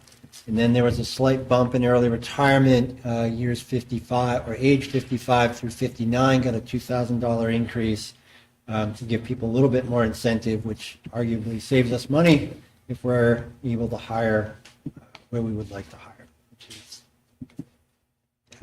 Okay. Great. Do you want to Um, have, sorry, yeah. this is a, do you want to have, bring printouts of the contract summaries with you tomorrow night so that the budget committee can read them? Yeah, the same as with the Teamsters one that we have here? Yes, that would be great. Great. Good idea. I emailed you that Oh, okay. when you get to that. Yeah. We got it. All right. I don't think we need to go over the Teamsters because we just went over that. So the format in the presentation is very, very similar. Changes to the healthcare, changes to the cost share, the wage-based scale being 3.8% across the 4 years. And, you know, speaking to what Dulcie spoke about earlier, difficult to hire, one of the things that we discussed was whenever you're doing a negotiation, you also look at comps. And when we did that, we realized that we are in sort of the higher end of what custodians are being paid in other school districts. And we also came to the realization that we're not necessarily in that market. We're in a market for people who want this job, not necessarily in the market of other custodians. So to attract people into that career path, we need to be where we are at those dollar rates. Should we have the wage scale here for people to see? Just so, well, maybe not the wage scale, but maybe I just need it as a talking point to remind myself where the wages start and the rates that height they go. So I can pull that up. Okay. Okay. All right, the trust, the special ed trust, we're asking for $225,000. This was based on our situation this year where we had to draw $225,000 from our special ed trust for unanticipated costs. And we had, remember, if you think back to October, this was in the budget and we took it out. So now we're giving the voters an opportunity to say, is it a good idea to have this amount of money stored away just in case this happens? And I think that, you know, when we do the broad presentation, school district, not budget committee, we can talk a little bit more about what happened this year because most folks probably are not dialed into. The maintenance trust CIP, this one gets a little bit confusing. So we were asking for $425,000, and this is the long-term annual target for the CIP that's been well laid out in the 10-year plan. If everything that is in that, this is the money that we would need to have to cover those costs. I kind of like to think about this as the annual bond payment we make without the interest, right? So, yeah, we could go out and borrow $9 million, or we could do it this way and not pay people interest. The funky part with this is last year we asked for the taxpayer $150,000, and we took the remaining $200,000 out of fund balance. This year we're asking for $425,000, which is an increase of $275,000 from what we asked for last year. So that infamous change in the delta is $275,000. That's what creates the impact. It's not a $425,000 hit on the tax rate, it's a $275,000 hit on the tax rate. And in the broad spreadsheet at the end, I think those numbers all play. Do we want to capture that at all here on this slide? Good This question. slide is a little icky because it's real hard to read. So this is pulled directly from the CIP. I don't know if we need a CIP snapshot. Like, I don't know if that's So we did it last year. That's the only. helpful. Well, that's a good question, Andrew, because this is a living document, Mm-hmm. and You This will speak probably up, Norm. change. This will probably change before Yeah, the speak budget up. meeting. Anyway. Yeah. I think it's helpful to see the example of what it looks like. I mean, hopefully at this point, the budget committee is familiar with the CIP doc and like it's hyperlinked to the actual thing.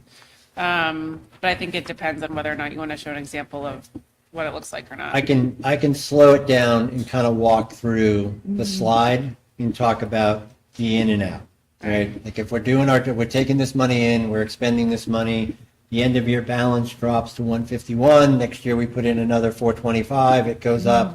We expend, so on and so forth. Yeah, I'm also just thinking ahead to school district meeting Yeah. and making that, like, explaining that Yeah, I think in that plain and clear language. at school district meeting, whoever presents this warrant, it should be broken into multiple slides. Yes. We usually do. It's usually like, Yeah. And we talked earlier today, we talked about having a slide that sort of articulates that whole change in delta piece. Okay, great. That because we have already asked for 150 previously, the tax rate is going up by 275, not 40.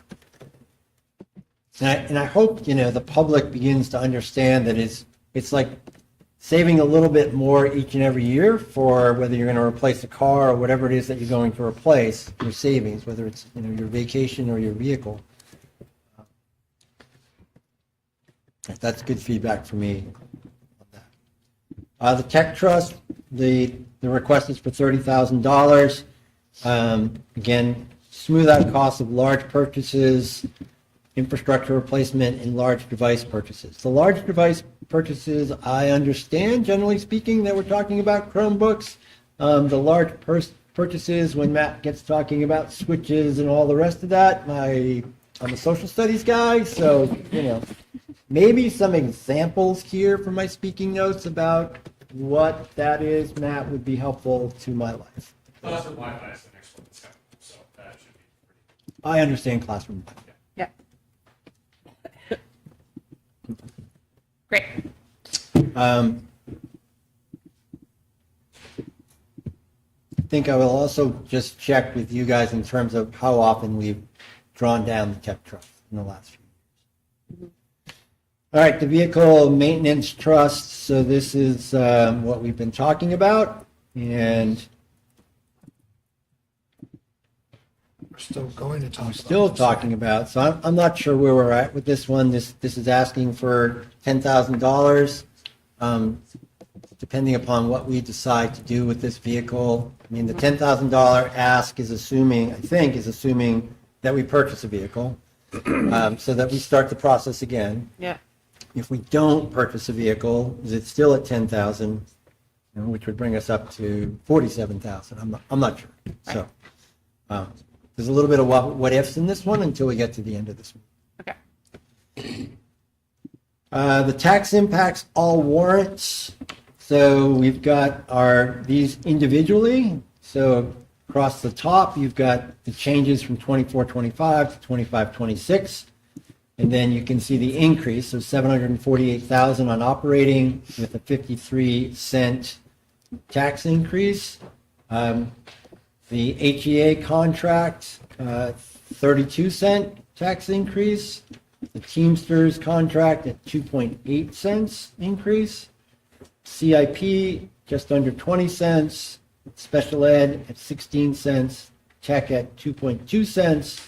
And because, again, change in delta, last year we put 20,000 in the vehicle trust.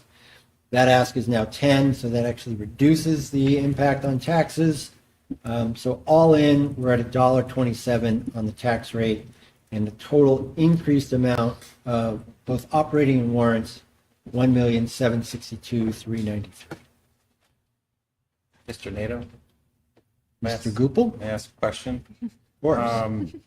So I went ahead a little bit in the slides, and just from, if I'm sitting there as a community member, wouldn't it make sense to show the use of Article 10 and then present to the community what the impact is in all the warrants after showing the revenue first? Because if you're going to do, here's the tax rate impact, and then show the revenue that we're using, then what's the equation at the end of that? I believe that Not impact. so that's a good question, Norm. So I believe that the use of Article 10 Got it. is consistent with what The same those amount. tax impacts are. That's already been calculated in. Got it. Okay. So that makes sense. So, but Okay. to your point, I think it might be helpful to move the use of revenue above Yeah. the two tax impact slides. Yeah. That goes in there, That's, and then at the tax impact. yeah, that's what I was trying to. That makes good Done. sense. It has been Thank you. moved. Okay. Is that right? Norman strikes again. I appreciate it. Sorry with the finance committee. So Yeah. these these tax impact projections are only on the expense side. No use of revenue has been pulled in to modify up or down these tax rates. This is only for the expense So it's budget. not factoring in $400,000. So it doesn't factor it in. Yeah. No. Oh. So, These are the dollar, these are the tax impacts for the dollars that you might raise. If, with revenue side, it's on that other side, that second page essentially. We These gotta are, get back on the same page for a second. So you're saying the $400,000 has not been calculated into the tax impact, or is it just the delta of zero because we used the same amount from last year? You understand what I'm saying? So the $400,000 that you made the recommendation keeps it level. Okay. Does not decrease the tax rate. Yes, because I understand you- that. Okay. Yep. So we're using the same amount of article money we used last year, which is 400,000. Yep. Which Keeps will all those keep- numbers exactly as Okay, is. perfect. okay. Yep, So it is, yeah, it is. Okay, So thank you. move it back. gotcha. Move it back. All right. Sorry about that. And No one's right. I guess so. So I broke it into 2 slides just so that people could actually see Yes. the numbers. 'Cause And I again, think- last year's stuff was so small. Yeah. Yep. Yeah. So then the final one is lets folks do their own, thought process for their own situations by home assessment. And this is using the new assessed valuations that recently came out. So you can see where you're at. Yep. And this is so hard because I mean, I don't know how many people looked at what the town sent out in terms of, if you just look at your tax impacts, you could blame is probably not the right word, but blame either the schools or the town for all of this versus looking at what Neil had described as if your valuation is at 78, it's even Steven. Yep. If it's like ours is 83, I don't know what that percentage change is because I don't know what the base number is, then part of that is due to the reevaluation, not to anything that occurred on the town or school side. So for some folks, as I'm looking through people's properties on that spreadsheet that saw significant increases. They went from wherever they were to 200. Yep. It's a hard tax season. Those folks need to think about that as a reevaluation issue, not necessarily what we're doing issue, at least in terms of this current year. And I mean that with all, It's true. consideration and heartache for what they're in, because I think a lot of folks were a bit, as they would say in Britain, gobsmacked by what happened and where they're at. So I think that's something as a board we also need to appreciate in a significant way, that some people's valuations went way, way up. Conversely, I would hope that people whose valuations went down would maybe share that information. I mean, some people made out a little better. Well, and the other reality is, yes, we are all board members, but we are all also taxpayers. Okay. Okay. And use of revenue, should we have something on here that says like no tax impact or just leave it? Or For the use of revenue slide. That's what I was thinking. People need to understand the change and how this remains to be the same with no impact. But also kind of goes hand in hand with the other ones. Like we talked about the CIP, how there's just an increase of this much being raised where we funded this much last year. So that delta, how do we deliver that so people are clear on that? Do you understand what I'm saying? That's where I think the Yeah. disconnect in the community will be. To not understanding, we asked for this last year, we used it from this fund balance, now we're asking for this. We used Article 10, 400 last year, 400 this year, the delta's the same. We're gonna need you to come back out of economics and kind of explain that a little bit. finance, not economics, Norm, but that's Whatever. okay. It's not a retirement. Yeah, it's a relational difference. Yeah. We can, Right. we can work through it. I think, Michelle, when we ended up not pulling from Article 10 last year because we had fund balance. So Right. we never touched it.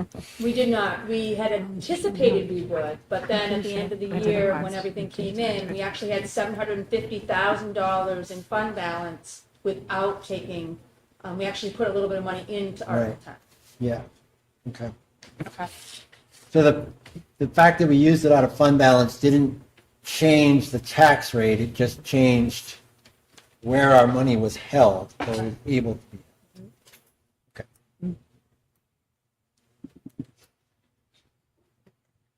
Okay. Great. Is there anything missing that folks would like to see in here? So we're going to talk about this next, but we put together a special education primer that talks about some of the key cost drivers of special education, what caseloads look like in Hopkinton, how we're trying to resource it, and what the state is doing in terms of decreasing support for outplacements effectively. I think it would be great if that was something you brought to the budget committee too, just because I think it's a pretty thorny, complex subject, but I do think just flagging the fact that like the reimbursement number will be lower at 66% from the state is also helpful. But, and also that special education costs are not just a Hopkinton increase, but are a statewide increase. So it's a global problem, not a local problem. Look, it's a challenge. Yes, whatever the word is. Yes, my It apologies. also helps to explain the need for the two IAs. Yeah.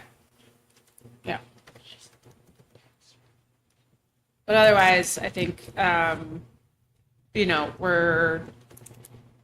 I look forward to seeing any of the feedback from the budget committee because it's sort of like a dry run because you get to do this. And then there's the public hearing on the 12th. And then there's the district meeting. And I think as a board, we want to make sure that we're responding to feedback and making this as clear as possible.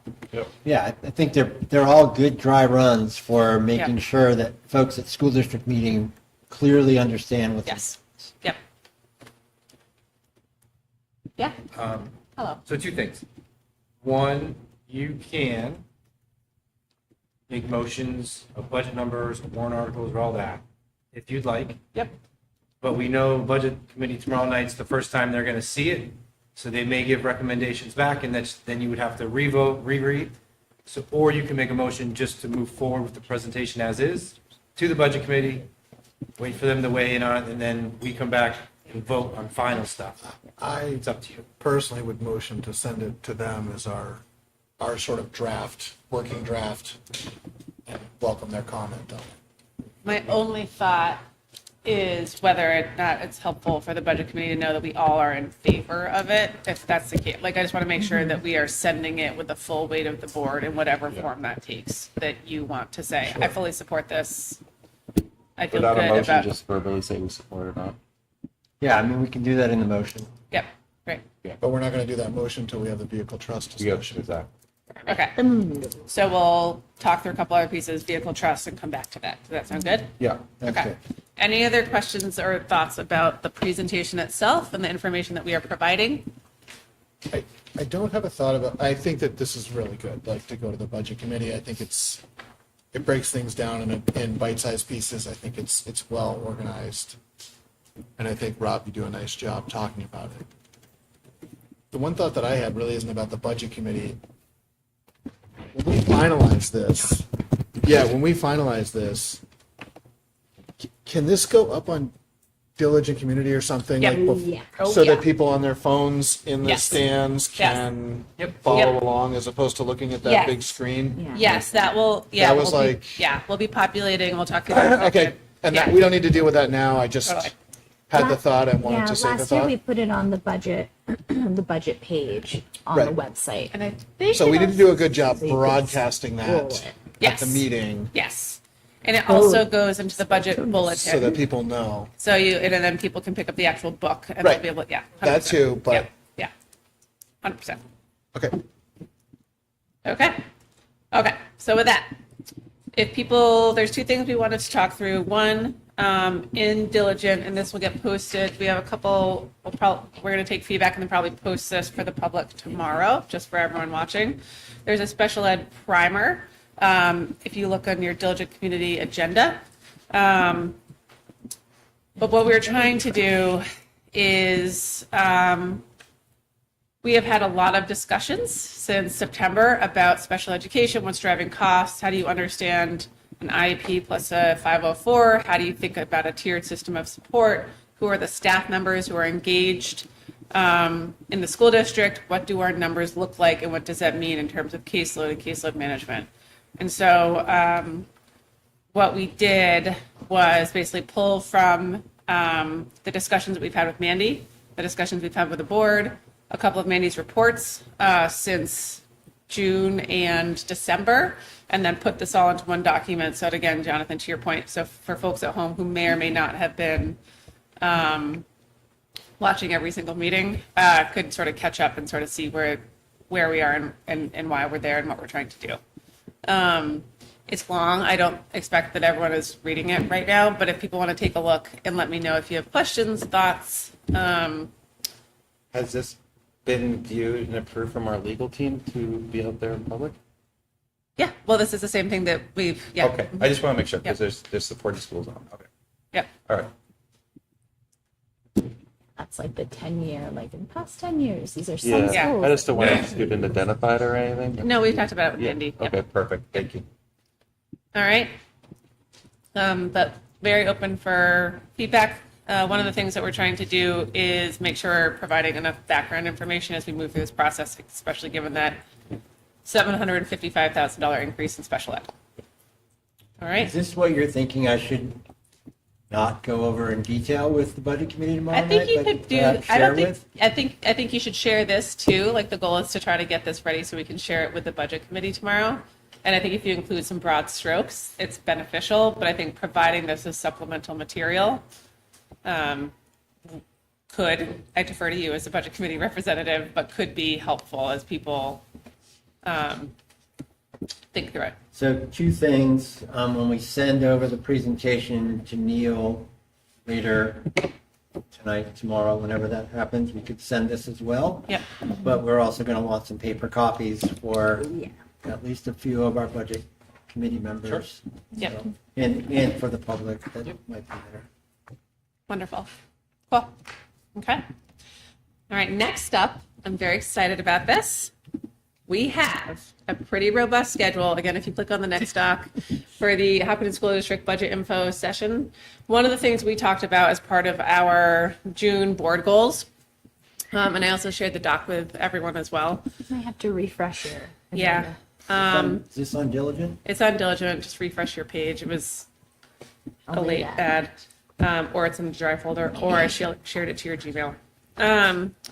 But one of the things we talked about in June was really trying to, I think, provide as many opportunities with different members of the community to come and learn about the budget in a forum where they can ask questions in a smaller setting.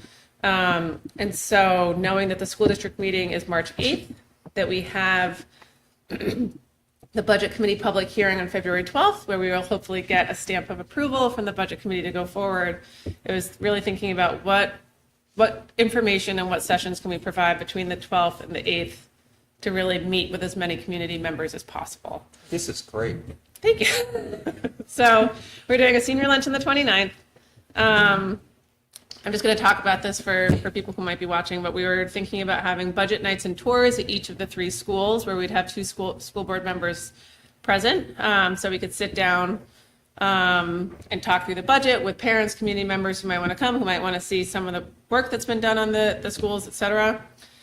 Do a small group board member budget group discussion on March 4th, where we'd have 2 school board members there. Rob and Mike will be presenting the Hopkinton Rotary on the 5th. Do another board member budget group discussion on the 5th. So if people have other commitments or work or childcare, we'll be present at the PTA meeting on March 5th. We will be doing the now trademarked, informally, Muffins with Mike at the Slusser Center following one of the activities there on March 6th. And then we would have the lead up. So basically there would be, between the public hearing and the school district meeting, 8 opportunities for people to come out and meet with 2 members of the board, with Mike, what have you. Again, at a variety of settings, whether it's the Slusser Center, the library, the schools, et cetera. We might add a couple more things on here. But I think the goal is to make sure that we are available and let people know that they can meet with us and we are here and would love to talk through everything that we think about and the reasons for why we would support this budget. For any of the budget tours nights at the schools, the National Honor Society has also said very kindly that they would provide childcare, which is huge for parents. And then the only other thing for people to know is that there is February vacation between February 22nd and March 2nd, which is why there's sort of a gap there. So I'm open to feedback about this as well. If you would like to sign up, I need ideally everyone to sign up for. Do you want to have that? Oh, yeah, I'll talk about it in a second. Yep. A couple of things. The only other thing that we might add to this that we know about as well is that Paula from the Town Recreation Department suggested that we add what I'm going to call senior muffins on March 5th. Right before senior lunch that day. So we could go at 10:30, meet with the seniors before they sign up for lunch. That usually gets a pretty solid crowd. Yeah. So if the board could go through and let me know right in here what your availability is. I will plan on backfilling, but if people can sign up for at least one, maybe two. Rob, you're already sort of signed up for a couple. Then that would be great. From there, once this is finalized, we will get all of these posted. We will put it on the school calendar, let it out through Susan Covert, social media, et cetera. This is great. Thanks. Just feedback. Yes, sir. We did this in the past. Yep. It was great. Yep. I just kind of wanted to discuss a little bit of the intent of it, and I want to share a little bit of my experience. I think it's important. When I went on tour with Mike the first time, it became more of a uncomfortable environment, a little bit, I guess you could say. It was more of like people came to the meeting to try and stir more of the discussion of not supporting the budget as opposed to discussing the budget of what's been. So I'm not necessarily looking for ground rules for these. I'm just trying to figure out what's the best way to communicate, hey, we want to communicate this budget to the community. It's not a forum for yelling and screaming. We have that discussion at the annual district meeting. Does that make sense? Yeah. A little bit, how do we I think inform that? Yeah. I mean, I think there's a couple goals. I think one is that I care a lot about people getting to know, hopefully, the board and Mike absolutely. and sort of us as people. I think one is obviously understanding the budget, and I think it's hard to ask people to come to every single school board meeting. Correct. But I think trying to summarize this in a way and then answer people's questions. And it could be very broad, right? Because people could have a whole bunch of background questions that they want answered. I think that's okay. I also think that by having things at the schools, I am proud of our assets and the environments that our kids learn in. And so I think part of our goal is to bring the community back into the schools and be able to see where we are. Agreed. Yeah. But you understand my concern. Okay. Can I sort of tail onto that? Sure. I was actually going to say this during board comments, and then I thought about it more and didn't, but I will now. So over the last week or so, as we sort of get into it, this season that I think about where questions come from, and I think about where questions come from when I was teaching. Yeah. And Flo, you've taken AP Psych, right? Or No, I haven't. you have not. I'm sorry to hear that. But, curiosity is always a good place for questions to come from. In AP Psych, we talked about curious skepticism being a powerful thing. And it's sort of the basis of an empirical mind, right? That's how science moves forward. What we would also talk about during that whole thing is the difference between skepticism and cynicism.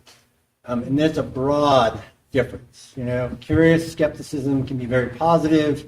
It can help the group understand. Cynicism, on the other hand, usually comes from a position of, I don't really want to discuss.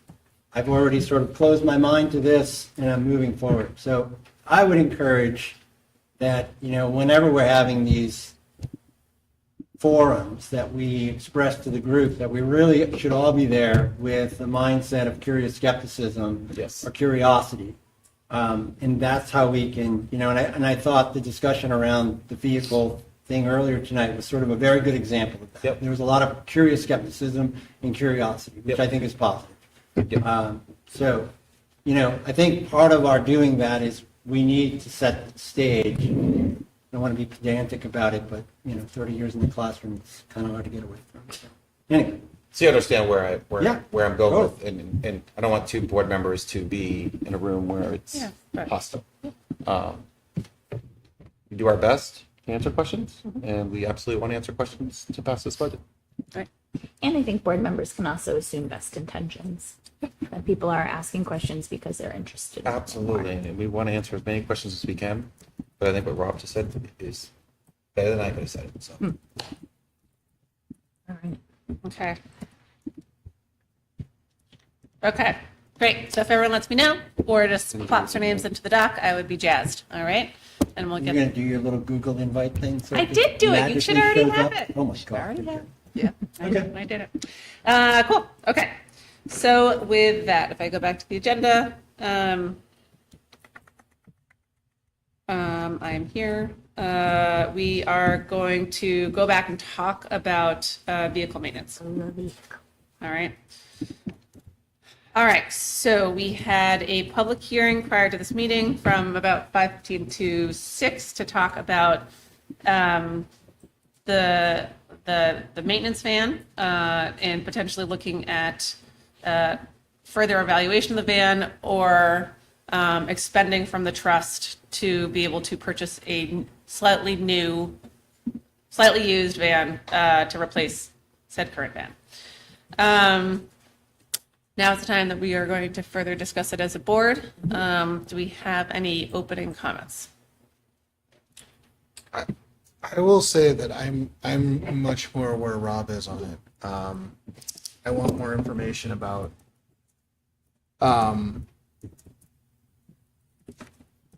what does the $2,000 get us without a crystal ball. I do want some information about what else is likely to have to be fixed. Because my thought was, I can't remember if it was Lauren that said it, but it's not getting driven that much. So, so I think that factors in. A 2011 vehicle with less than 60,000 miles on it is not getting driven that much. And I certainly am mindful of safety and wanting to pass inspection, and I certainly don't want to light money on fire and dump $2,000 into a vehicle we're going to have to replace in 3 months. But for me to weigh in on this or to support buying something new, I want to know more about what the investment is in the current vehicle. So that's where I'm at with it. I think for me, it makes sense I agree, to find out more information, because I also then want to know if we are able to keep it going longer than we anticipated, do we need to then put more money into the vehicle maintenance trust next year? Do we need it to be $20,000 instead of $10,000? So that's like part of my calculation as well. But I think, I like the idea of, just like we're trying to do as best I can, forecasting, what repairs could be coming up and how much.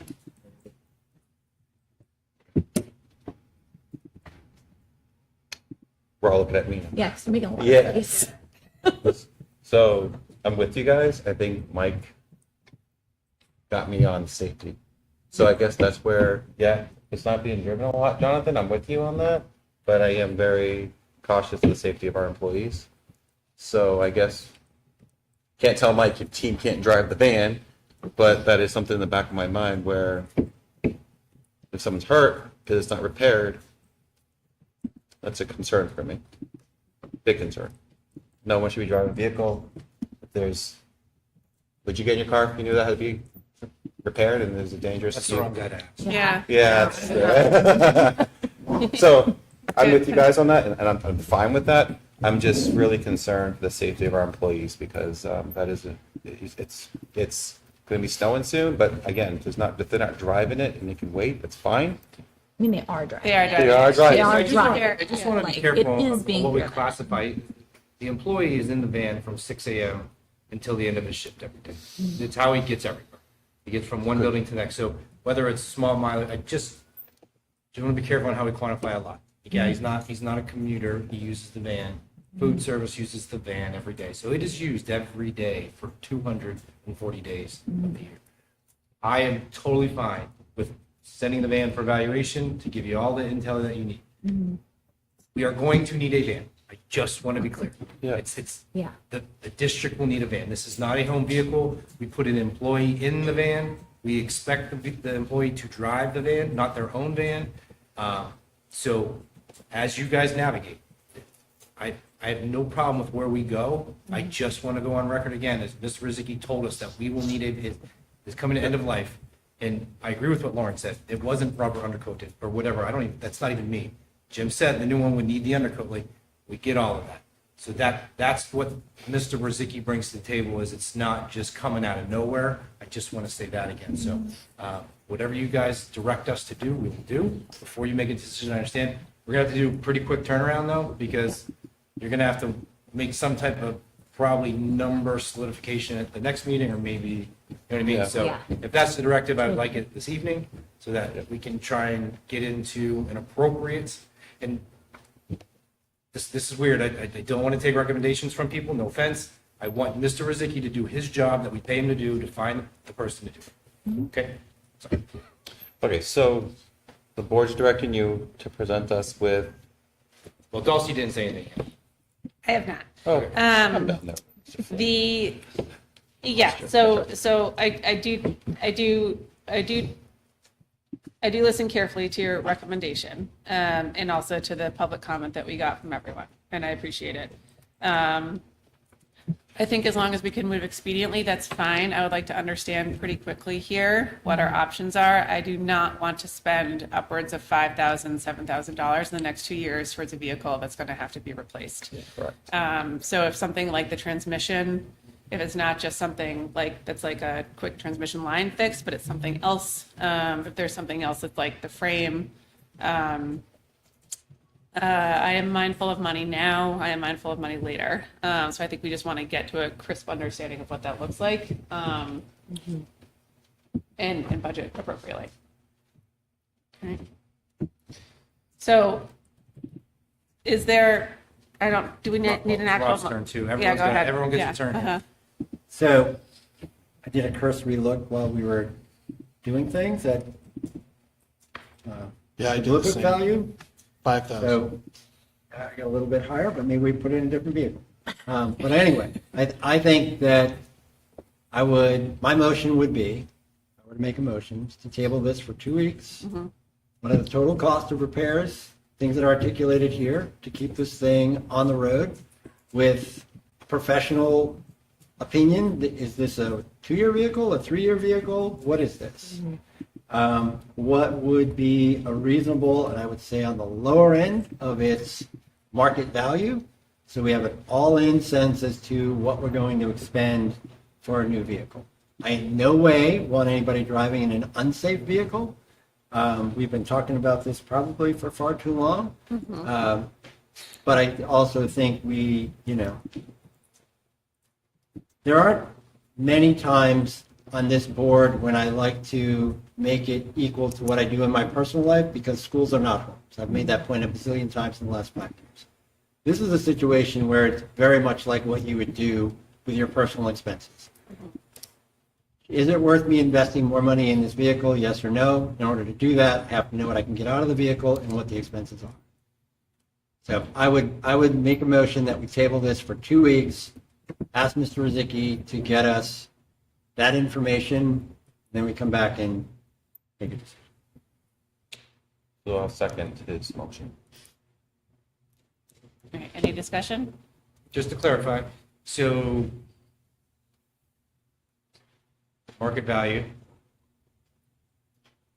market value, and I mean, like, I can go Kelly Blue Book, put the VIN in. Do you want me to do that? Do you want me to go further? in Kelly Blue Book is great. Okay. Low Then ball. someone will recommend that it should be Black Book. So I just want some clarification so I don't have to do it again. Sure. So total costs on what needs to pass, as well as anticipated costs to keep it running. Is that fair? I think you need to, and I don't want to tell Mr. Rizicki how to do his job, but I'm about to do that. It needs to go to a different shop Yeah, I than know. where we've been going. Yeah. We need another opinion. We want a second opinion about a schedule of maintenance over the next 2 years. I mean, I think what it boils, in my mind, what it boils down to is, are we talking about putting in $2,000 to keep a vehicle on the road for 3 or 4 years, or are we talking about $7,000 or $8,000 to keep a vehicle on the road for 1 year or less? Right. That's really what it boils down to. Like, I don't really, to me, in my mind, just speaking for myself, like, that's what I want to know. Like, so however that goes into the motion, that's what I want to know. Because that's what I think about, again, mindful of your point. That is how I look at my vehicles. If I may, so if we put $2,000 in, it passes inspection in March, Mm-hmm. and the following, with an understanding that we have maybe 12 more months out of it until it has to pass inspection again. Is that worthwhile, or are you looking for more time? So- Would you look at, what would you do in 12 months? I mean, I guess what I would Long say, range it a little bit. what I would say is that I have had relationships with like my mechanic and my last mechanic where they're going to tell me, I would recommend fixing this because you're going to get more years out of this, or I would recommend not fixing this because you're just going to be back in here. That's really what I'm trying to put my finger on. Nobody has a crystal ball, but that's how I'm thinking about it. I guess what I'm asking is 1 more year good enough? I don't know. Depends on what they say. It's in my mind. Again, not speaking for everybody else, but 1 more year and then it dies, or 1 more year and then it needs spark plugs. I don't know, but I just don't want to It's come a- back it's in 2 sensitive. weeks and then have to find out other information. yeah. All right, and I just want to, one little more comment, since we've been talking about it now since October, since your memo went out, I think. I think the challenge that Laura and I deal with on this is that there's money in the vehicle trust. And is there more value to sit there or to act? I think that's what we continue to wrestle with, right? Is we're not asking for more money. We're not asking for large. So I just want to continue to emphasize our point of view, that people don't think I'm just trying to go buy a new car, because that is just totally unfair and misleading. I don't think that at all. Just want to Just speaking again for Thank you. myself. appreciate that. And that the unanticipated revenue from Eversource rebates allow us to reduce the warrant and not have to raise as much for taxes in order to purchase this vehicle because of the unanticipated revenue and the timing of it. Right. The problem is, we didn't share where we were going to use the revenue from the rebate. Nope, you haven't even voted on it to accept it. I yet. know. It's just it was one of the I guess pieces. the other thing, Mike, on the tick list is do a little car shopping. Sure. So, what are some alternatives? I mean, I've done that on my own on this, just because I was Oh, curious. yeah, we've got it. So you can get a municipality discount. We've looked into that, but those are only on new purchases. All right, yeah. So Yeah. we've made it around. If there's any other things that we want, just know, no. This is, But Mike, to your point, I mean, I do mindful of what Andrea said earlier. I mean, I assume the best of intentions of everybody involved. It's just an issue of a group decision, which is always trickier than an individual decision. That's how I look at it. All right, so we do have a motion and a second. I have my notes. all right, all in favor? Aye. Any opposed? Okay, all right. The van discussion lives to live for another day. Thank you all for your patience. Okay, let's roll through this. We have a board goals check-in. You have What? to make a motion to accept the funds. Yes, okay. We are going to make a motion to, hold on. I have motion language here someplace. I'm going to make a motion to, It was under. Can I make a motion? I've got it here. yeah, go ahead. I would make a motion. Motion that the district vote to accept and expend the $35,325 in unanticipated revenue from Eversource rebates to be used for facilities-related expenses. Second. Okay. Any discussion? Yes, do we want to earmark those for facilities-related things? I'm just asking the question. Facilities is also inclusive of utilities, I believe. Yep. So the facilities line looks at utilities, it looks at buildings, it looks at painting, it looks at everything. I'm okay with that. Great, just because that language is new and separate from what we had posted. So I just want to make sure we're clear on why that's added. Great. Any further discussion? All in favor? Aye. Okay. Okay. Now you can do board. Okay, thank you. All right, so board goals. In June, we've talked about this before, we set our board goals, and we try to do a mid-year check-in on what those look like. And so I just want to talk through them. I'll probably provide some commentary. If people have other things to chime into, let me know, and I'll likely type these up into just a report that we can update, okay? So the curriculum assessment. The school board, working through the superintendent, will define our district's guiding principles. So we're doing great on that. This is the work that Vice Principal Morrill has been doing with our Portrait of a Learner. So I think we're doing excellent on that goal. I don't have anything else to add to that. Yep. I feel like we're getting there. I think that's good. Anything else there? Great. Okay. The school board, working through the superintendent, will develop a review cycle for evaluating curriculum across the district, including English language arts, math, report cards, science, textbooks, services, etc., to be presented to the board by the end of the 24-25 school year. Andrea. We are doing excellent with this as well. At the last curriculum and assessment committee meeting, we actually looked at a review cycle. I'm not going to be able to pull it up fast enough, but this goal will definitely be completed by the end of the school year.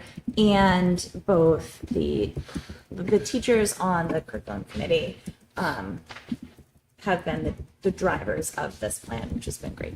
Yep. I think we are also doing some work on report cards. Is that correct? We are. Yeah.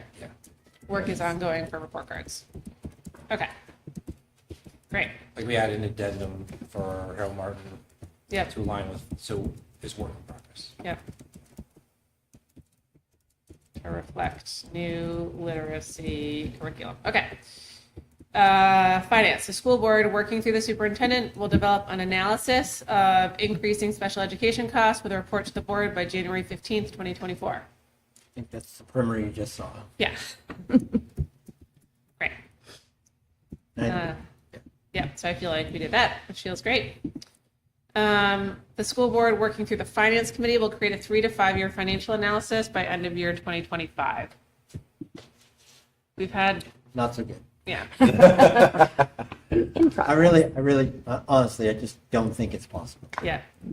I think we've seen, I think we're getting a better understanding of what the big swings are, at least for this particular board, between the 20% GMR last year with health insurance, special education this year, tracking some of those big pieces. But it's very hard to predict them. I think, in fairness, it's been more through conversations with the budget committee is which inflation indices do you use to gauge where you're at. Yeah. And we've certainly had those conversations with the budget committee, and everybody sort of seems in the mindset that using consumer indicators, worst being CPI, the better being PCE, but still those are not things that we buy, but using things that are more directed towards municipalities, and for us, secondary education makes far more sense. Yep. So. Okay. And I think one thing we can be assured of, the state will continue to not adequately support us with for our students. So that's something to be said. Mm-hmm. Yep. Thank you. Under safety and security, the school board, working through the superintendent, will support the development of a district-wide approach to school culture and safety that involves students and staff. think there's more to be done on this. Yeah, I think we have done, I think this is something, I know that there was work that was done over the summer with you, with your administrative team, Mike. I think this is something that we've thought a bunch about, but haven't dug in as we've moved through the budget season. So this feels like a great thing to think about in the second half of sort of our school year. And, you know, part of this is the frequency with which that committee meets. Yeah. I don't really have had an update on the see something, say something stuff that was discussed and, you know, where that's at. So we may know a lot more about this in a few weeks because we do meet in a couple of weeks with safety. In the interim, I'm not sure you two are aware yet, but Mr. Rizicki has passed the torch to Dr. Sindoni. She's taken the lead on safety and security because she reached out. So she'll be all in on that and we'll have an update. Great, awesome. Similarly, the school board working through the superintendent will use the safety action plan to create a 3 to 5 year safety plan implementation projection by the end of the 24-25 school year. I feel like we have a grant that let us do some work, is that correct? It's one that Jim and I talk about, and I will now work with Dr. Sindoni on. There's a pretty good progression of what we have going on, all the safety grants that had to be done. It goes back to that, what we did last year, because Mr. Bryan asked for it, so we're gonna just try and emphasize that document. So, Okay. it's already in place, we're just trying to. Keep up with it. Yeah. Okay, cool. Communication. The school board, working through the superintendent, will implement improved communications by a diligent community, a board-led quarterly newsletter, and continue to improve budget materials, which may include a mailer. We shipped our first newsletter. One of the things we're going to talk about in a bit is going to be our January newsletter. I think we are continuing to improve our budget materials. Diligent Community, I think, has had a learning curve that I know this is something that Andrea and I talk about weekly with Mike and Jody and Matt have been wonderful with responding to a never-ending series of questions, but I think we are getting there, and hopefully this is something that has proven to be beneficial. So I think it is in progress and making good strides. And we're planning on a mailer. Yeah. We are actually helping them improve their products. Because every time we go to them with how we operate, they're like, oh, that's a great idea. Yeah. It's been an interesting exercise. Yeah. The school board will facilitate small group discussions with the community through the budgeting season. Those are about to be underway.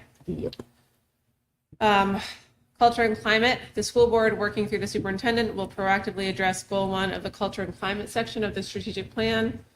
The Hopkinton School District will strive to create emotionally safe, equitable, and inclusive environment for all students through the action steps laid out under the goal's sole objective. I think in the same way, this could use more focus, I think, in the second half of our year. So it's going to emphasize on MTSS stuff that we're working on? Yep. We have a working meeting on Monday. Yep. We've already moved forward. We got grant awarded. We moved forward with what's going on. So Great. that's in progress. Okay, great. I think the other thing there is that portrait of a learner that Jake presented, depending upon how that's rolling out and how people are using it in middle high school, speaks a lot to culture and climate. I don't think that is, to me, again, sort of like your expectations, not only as a school, but as a teacher, whatever. I just don't know how it's being incorporated. Okay, great. Thank you.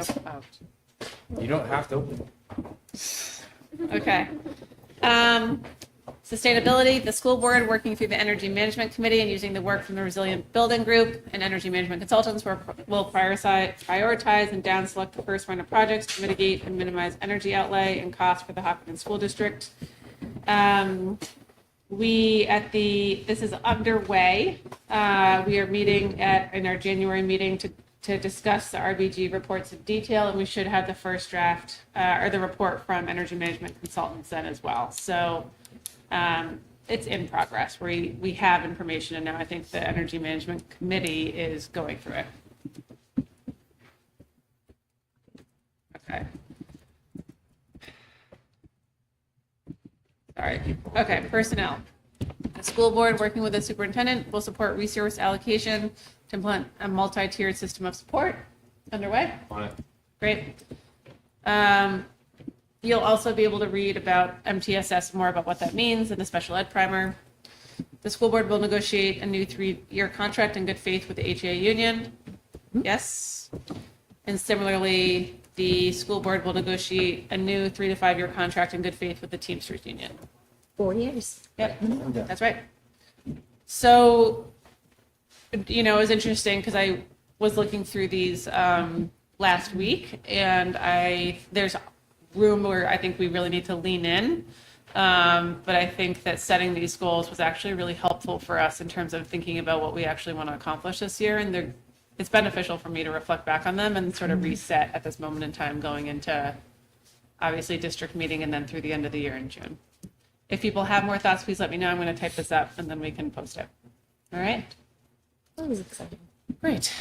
Last but not least, before I hand it over to talk about early retirement, for the newsletter, we are hoping to ship our next newsletter by the end of the month. When I was talking with Andrea, we were brainstorming having this be a budget-heavy newsletter, so really having it be the info session meeting dates, the budget calendar, the link to the primer and other materials that are relevant, and then a contracts overview, knowing that in March, our newsletter right before the meeting will probably be a deep dive on contracts and what the content is and what that looks like. Does that sound good to people? Sure. Okay. Sure. I think we have the bulk of a lot of the material. So I might just take a first draft, if that's okay with everyone, and then circulate it at the meeting on the 23rd for approval. Does that sound fair? Okay, great. And the last thing to note is that we also are working on a new draft of FAQs for this year as well. Yep, for the budget FAQs. Yes, budget FAQs. Okay, so all that's it. Anything else around? Oh, wait, are we moving forward with the budget? You guys have to go back. We have to go back. Yeah, Let's talk. We were all over the place tonight. I know, I'm sorry. We're doing great. Yeah, there's a lot of different pieces rolling through. So you guys for the directed me budget- to reassess the van, Yep, so we can remove that slide completely. You can carry it forward with Put it in there as, just put draft over it, Okay. in discussion, or whatever you want to put. yep. I will Okay, explain the situation. Okay. So then you would make a motion to, as Jonathan said, move forward with the presentation as presented. Yep. Before, forget what, you had another fancy line in there for feedback from the budget committee? Yeah, well, but the one thing that we haven't done Oh, is support. Yeah. Dulce, I think, makes the point that we should take the information back to them as to where we're at Yeah. provisionally, Yeah. right? yeah. I think we want to say that this is our draft budget, which I would love it if we all support, but everyone should vote the way that they would like to vote. Okay, so with that, may I have a motion to support the budget as presented, less the finalization of the vehicle maintenance trust amount? So moved. Second. Okay, any discussion? I put draft on vehicle maintenance trust. Great, You can fill in. I support the. okay, all right. All in favor? Aye. Any opposed? Great. Thank you all. We have an initial number. We look forward to the budget committee's discussion tomorrow. Thank you, Rob, for moving this forward. Good luck. Sure. Good luck. I think that'd be great. Okay. Now, sorry, we're about to tie this out. Early retirement. Yeah, so this is the exciting time of year where we can move forward with the board to recommend 3 early retirees. So this year it is Miss Grady, Miss McAuliffe, and Miss Walton. Have all put in for early retirement, in which they qualify. No other takers, so there's no discussion on rankings, so forth and so on. So I am moving forward those 3 employees for you to debate and discuss and hopefully accept. And then they have alternatively until March 1st, last time that's happening. Yes. That they can rescind and withdraw. Could you please unpack that, because we didn't discuss that in the last meeting, and I would really, really like that to be clear.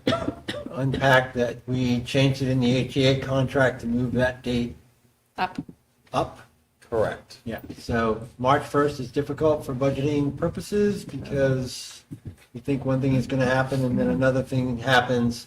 But by moving it up, and I forget the date off the top of my head, but I believe it's January 15th. Might be, Sounds right. I think it's Yeah, January it's 15th significant. is when we need a hard commitment. So then, now we can do better calculations moving forward on salaries and benefits, because right now we have to forecast those for people that are currently employed. So that'll allow us to sort of tighten up the budget a little bit. Put that, we still with, at that point, then I think the board needs to have a hard discussion about what do you budget? It's like healthcare, right? Do you budget for a family for everybody, or do you budget percentages and those kinds of things? You budget master 7. What do you do? So Yeah, thank you. It's extremely important to be clear on that. We are, as of last year, losing a lot of years of service. I think Terry Grady, I know for a fact she has been here since Laura and I were in school. I think she's rounding the corner into 37 years. Oh. I have a kindergartner who will be incensed to find out Mrs. Grady is not coming back. But if people want to retire, I wish them all the very best. So It's exciting. it's exciting and sad. We need a motion to accept the early retirements. You do. Can I please have a motion to accept the early retirements? Terry Grady. Terry Grady, Bonnie Trish Bolton, McAuliffe. and Bonnie McAuliffe. So moved. Second. Any discussion? And some aye. All in sad favor? Aye. All right, any opposed? Okay. Andrea, take us home into the consent agenda with policy, please. It's a lot. Okay, we have 6 policies that are coming up on their 3rd read this evening. So we're at the point where we are ready to adopt these. So I'll go ahead. We've not received any feedback. These get kicked around a lot before they even come out of the committee to the board. So that's not unusual. But what I'm actually going to do, we've talked about them several times. I have the drafts. The drafts were made public at the last meeting. They'll be public again at this meeting. But I'm going to go ahead and I'll read the letters and names of them, and then I'll make a motion. All right, so we have policy ACN, Nursing Mothers Accommodations. This is a required policy. We have IHAMA, Teaching About Alcohol, Drugs, and Tobacco. This is a required policy that had not been updated in quite some time. We have policy IHBB. This is also a required policy, which had not been updated since the 90s. We have policy JI, Student Rights and Responsibilities. This is also a required policy that needed to be updated. We have policy JKAA, Use of Restraints and Seclusion. Very much a required policy that had some statutory changes. And finally, we have policy KFA, Conduct on School Property, which would be it is a required policy and a new policy for our district. So, unless there are any questions or last minute changes, I'd go ahead and ask the board for a motion to accept these 6 policies as presented. So moved. Second. Thank you, Policy Committee, for your hard work. Yes. Very good We're job. meeting next week. Start it again. All right, all in favor? Aye. Any opposed? Nay. Great. Thank you. And very soon, all of our policies are going to be available on Diligent Community. We're working hard at making that happen. It's gonna happen. Are they though? The amount of times I ask, don't you worry. People get sick of me. Great. I'm not worried. All right. Are we good? All right, Mike, you're up. So we're going to pass it over to the team effort over here. Yes. Okay. So we have a couple, one change and one resignation. So last meeting, we had Elsie Bundy approved as an AP proctor, and she's resigned now. So we're looking for the board to approve that, as well as Deborah Bean. She is a part-time worker here at Maple Street in the food service area. And because of some changes here, it is needed for her to be a little bit longer per day. She's going up by 0.04 for her FTE. So those are the two changes there. The next one is donations, so there's a lot. So thank you to all in advance. So Lori Piper, she donated $1,000 for Osram Robotics. Hopkinton Rotary did their annual $1,000 to Osram Robotics as well. Then we have Hopkinton Rotary giving their $1,000 annual to Interact. Granite State Credit Union, $1,000 for the Osram Robotics team. Hopkinton Rotary, $1,000 they annually give for the Hopkinton Middle High School Student Support Fund. And then Daryl Zaveski, I apologize if I pronounced your name wrong, $800 for Go Baby Go for 2 cars. So I don't know if everybody remembers a few meetings ago. So we have a donation for that. That's so cool. Awesome, especially for Osram. That's all we have. These are great. Yes.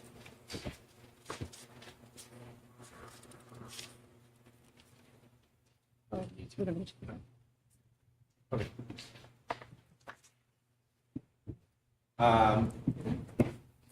Personnel donations, superintendent's update. Happy New Year, everyone.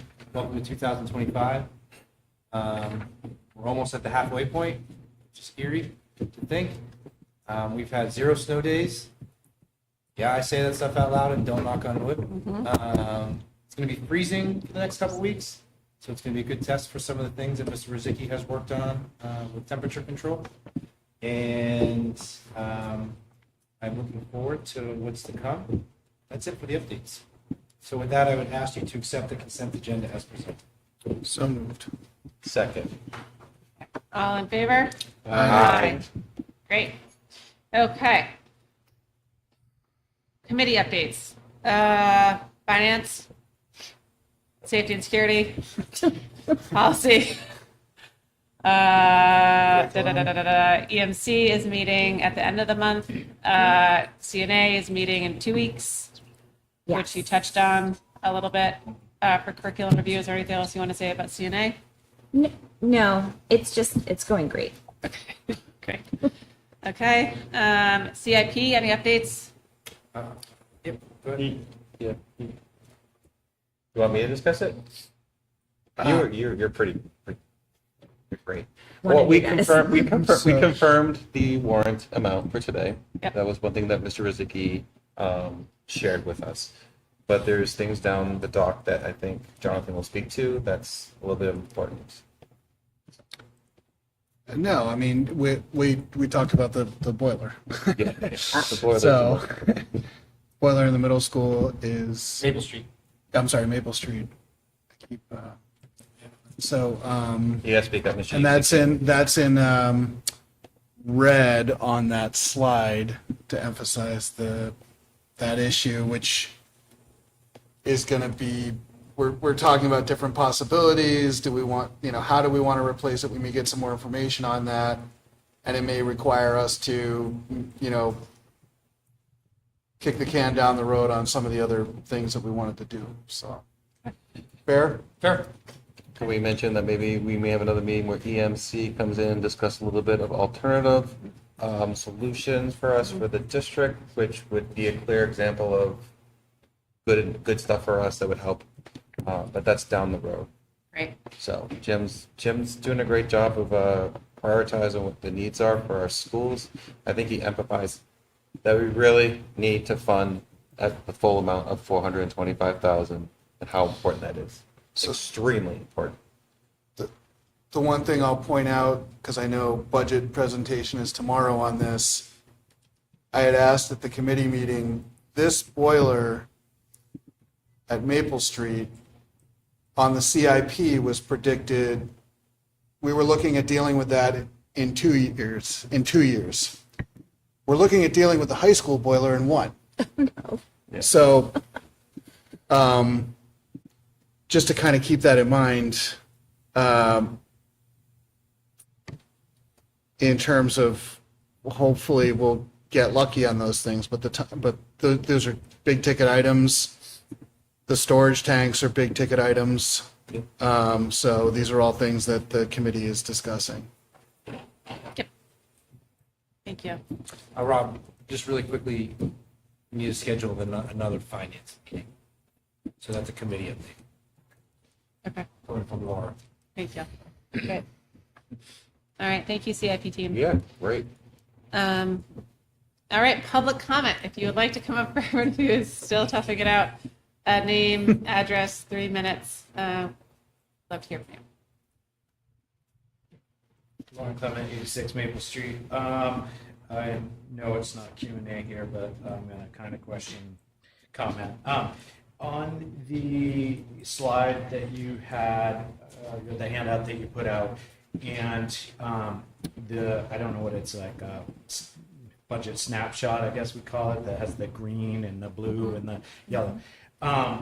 It originally had under fund balance $150,000, and I guess unless you guys discussed at last meeting that got removed, it says 0 on this, and I guess I missed that. So I was curious about that, or confused about it, and I'm not sure if it's been updated on the website because that doc still lives there. And if there was any funding in fund balance, why that couldn't be allocated again towards the trust, the CIP trust. I'm confused about this curriculum director position being removed and the special ed coming in. When you were discussing that with the jobs, they're not listed on there. Not sure if that's because it's not falling in this budget year and over, but you brought it up while we were discussing that, so it's a little confusing. The Eversource funds was kind of disclosed that there was potential of that going towards a van purchase. It sounds like it went into the vehicle or into maintenance in general. Is it not possible to allocate, if the intent was for those funds to maybe go towards a van, or that would be nice to earmark them for it? Can we not put that in the vehicle trust? I asked earlier if it had any specific delegation, and that was a no, but if you wanted to say put 20,000 of that fund into the vehicle trust as a motion from the board for down the future, and then still ask for 10,000, you'd have $50,000 in your vehicle trust to purchase a van in the event the thing has its final day. If the $2,000 gets us another year or two out of the van, then the van's rocking and rolling. Mike, by no means did I feel in any of this conversation that you were trying to just purchase a van. But to other points, we took our minivan, a 99 Sienna with our family mobile till the end, and then our mechanic said on a final inspection, like, this will probably be your last year. Why don't you trade this in before the next inspection station? And I guess that's what we would like to know, is just don't do it prematurely. If we can get another couple years out of it, that would be fantastic. If it's done, it's done. It is what it is. But with the information we're getting, it seems like it needs another look over. That's all. The state funding for special ed and the reduction, I forget what the number was, at the 88% down to 66 or 84, I don't know the number. It keeps coming up, and how it's such a blow to our community, probably a blow to every community. It'd be interesting to hear a number value, not just a percentage value, and how that actually correlates to our budget. You know, what kind of hit did we take? And I'm sure that's changed from one year over another. If you have more students, then you're getting less reimbursement for more students, and that's a variable change from one year to the next. So it's not a true number year over year, but it would be interesting to hear that. It keeps being expressed, but we haven't heard if that's a $20,000 blow or a $200,000 blow, and that's a big difference. So if somehow that could be incorporated in there. And then last thing, the green and blue and pink and that whole slide, is that not going to be part of the presentation? Because I thought year over year that's included in there, but it wasn't on the slideshow. So just was curious about that. Well, it's not final yet. Oh, I see. So we Where's the budget? no, we recommended it to the budget committee. So we're gonna wait for their input. Yeah, well, and let then- them finish up. Yeah, Mhm. yeah. Okay, thanks, Lauren. That was it. Yeah. Thank you. Can I? Yep. Actually, Lauren, before you go, so on the good point on the 150 on the fund balance. So we actually discussed this today, and I should have brought it up during the discussion. We're at about 189 in a pretty cheeky year, so sort of the decision is that it's a little early to make that decision, whether we're going to have any money from fund balance that we can dedicate. So right now, the placeholder, it was 150. We hadn't really decided as a board. We went back to 0. We need to figure out where that is. in the Not short- comfortable allocating it with what Correct. the numbers look like. Got it. That makes sense. Thank you. Pink and blue, purple sheets. We got a lot of criticism last year at district meeting for the inability for people to read it. So that's why you saw the new version in there. That with revised chunks of version. that broken down. Yeah. Okay. That's what Okay. those People like, said it was impossible to read, so we're trying to improve legibility. I won't Yeah. dispute that. Yeah. This still lives on the, I think it's still up on the district. Yeah, you can still look at it. 150, I think, is maybe. It hasn't shows the been history, modified. right? We show It history. just happened. I Yep. was just, We show history. of it. just curious why it dropped, but that's the explanation. Thank you. also, you're gonna love the special ed primer. Yeah, it's good. Yeah, Trish, yep. Tricia Lambert, 305 Galloping Hill Road. We should just have like a little button or something that goes in the minutes. Okay, so I wanted to get up and talk about the budget, although I do want to go through a bit of this. So I do want to address one thing, and twice this evening, we were somewhat scolded, we people, for being expected to speak in a certain way or asking for a protocol on how we should speak in any one of these meetings. We all know that's protected speech. We all know that coming here, the whole point of coming here is to allow public disclosure of criticism of you, whether it's, and to also thank you and give you credit. But the whole point, New York Times versus Sullivan tells you we can do that, and to put any kind of, I appreciate that you didn't do that, as the chair and others agreeing, to do that or to even request some kind of protocol on how we should act, speak, that discourse is so important. And here's why. I'll give you an example. Last meeting, at the annual meeting, you took a little bit of heat about all of that stuff, how it was presented. I mean, maybe it wasn't very nice to you. Maybe you felt bad about it. But now I'm hearing is that you've made change. So let's talk about that change. So sometimes that robust discussion, even if it feels negative to you, helps make that change. Because we actually learn best when things are tough. That's my opinion. And so I can see the effort that went in to make this change. Now, do I love this? Do I think there should be some work on it? I think there's a lot of confusion in here.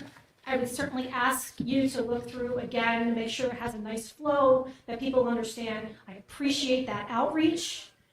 That all said, and I hate to say this, because, I mean, it clearly, like, you tried. I can see that. It's still $1.7 million, and it's every year. And at what point is that ceiling? Are you going to hit that? People are hurting. And I don't know how people are going to vote, honestly. But $1.7 million each year is just, it can't, there's something, it's so unsustainable. And I guess, so how do you fix it? I always hate people that come and don't have an idea on how to fix it. One of the things I don't think you guys talk about much is how to re-envision this school and how to, there's this, I sort of feel like there's this fear in looking outside these walls and how to give an education to a child or to a student. I think that you don't look outside these walls. Everything is going to be contained because you want to pay certain teachers and have it all inside. And I can tell with my own kids, that didn't work. And I would hopefully like to see a better way of doing it and to be creative. And I haven't seen that yet. We're still pushing the same agendas. Someone has a good idea, but it comes from the federal side. I know I'm getting close. Coming from the federal side and you push that out. Portrait of a Learner, I'm not very excited about. Yours looks just like the state of Kentucky. There's nothing special about it. Maybe a few words have changed, but it looks the same. And I just think that you need to start getting creative because these are going to go up 1.7 every year. And I hope the budget committee sends you back and tries again to find creative ways to bring these numbers down. I'll probably have more to say tomorrow, but thank you. I know. Thank you. Thanks. Josh.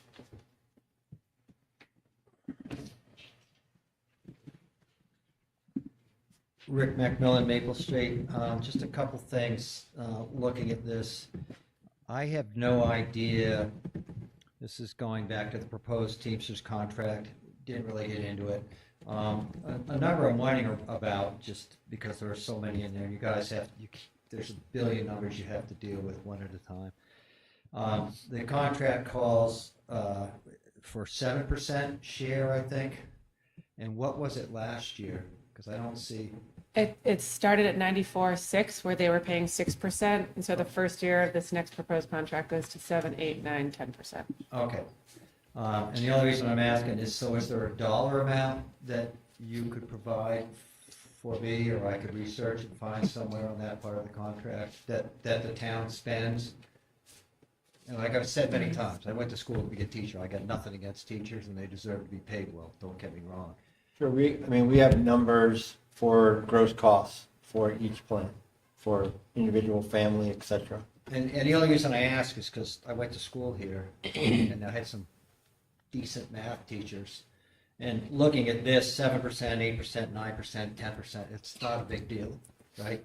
On the other hand, it depends on how much money that is in the budget, because the difference from 7% to 10% over a short period of time is a 42.85% increase. Mm-hmm.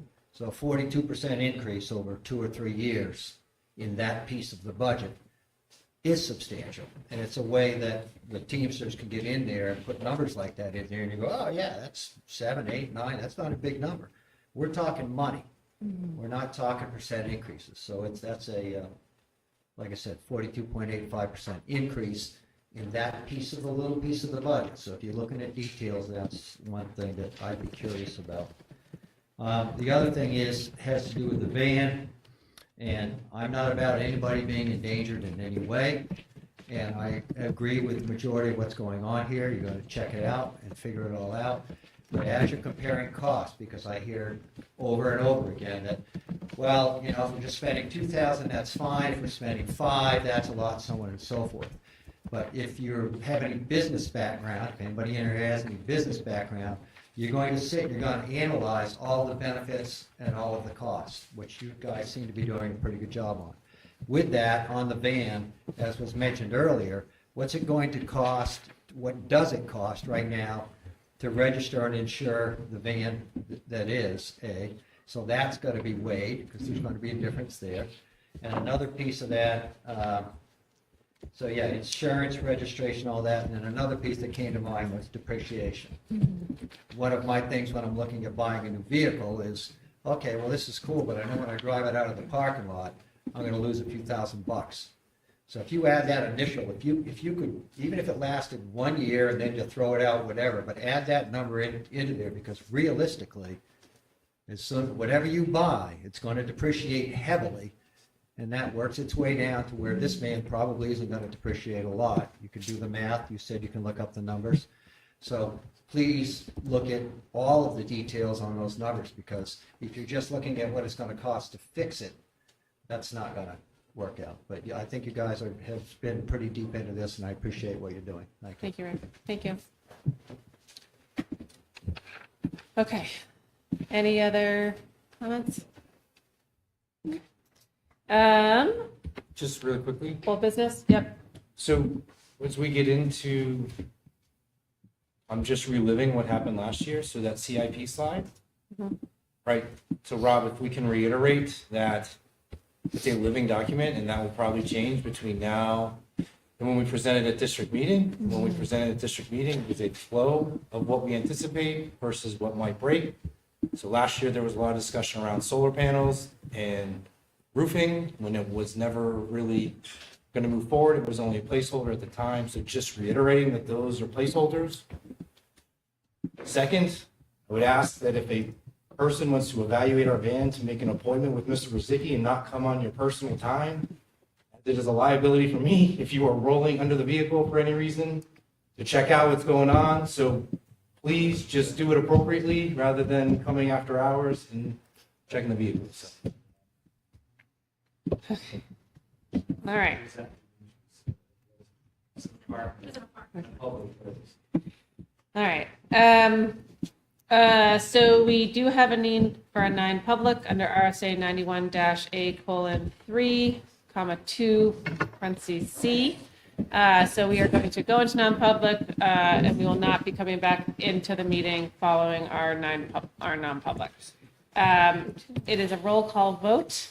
So I'm going to go through. Rob, Nato, Yes. John Cohen, Yes. Norm Gupel, Norm, I'm gonna go ahead and make the motion for us to go thank into you. non-public under 92A C for Yeah. reputation. Their motion. I'll second. Yep. All right, Bill, Rob, make sorry, Rob, I have to redo it again. Rob? Yes. Yes. Yes. Jonathan, Yes, Norm, yes. Andrea, Yes.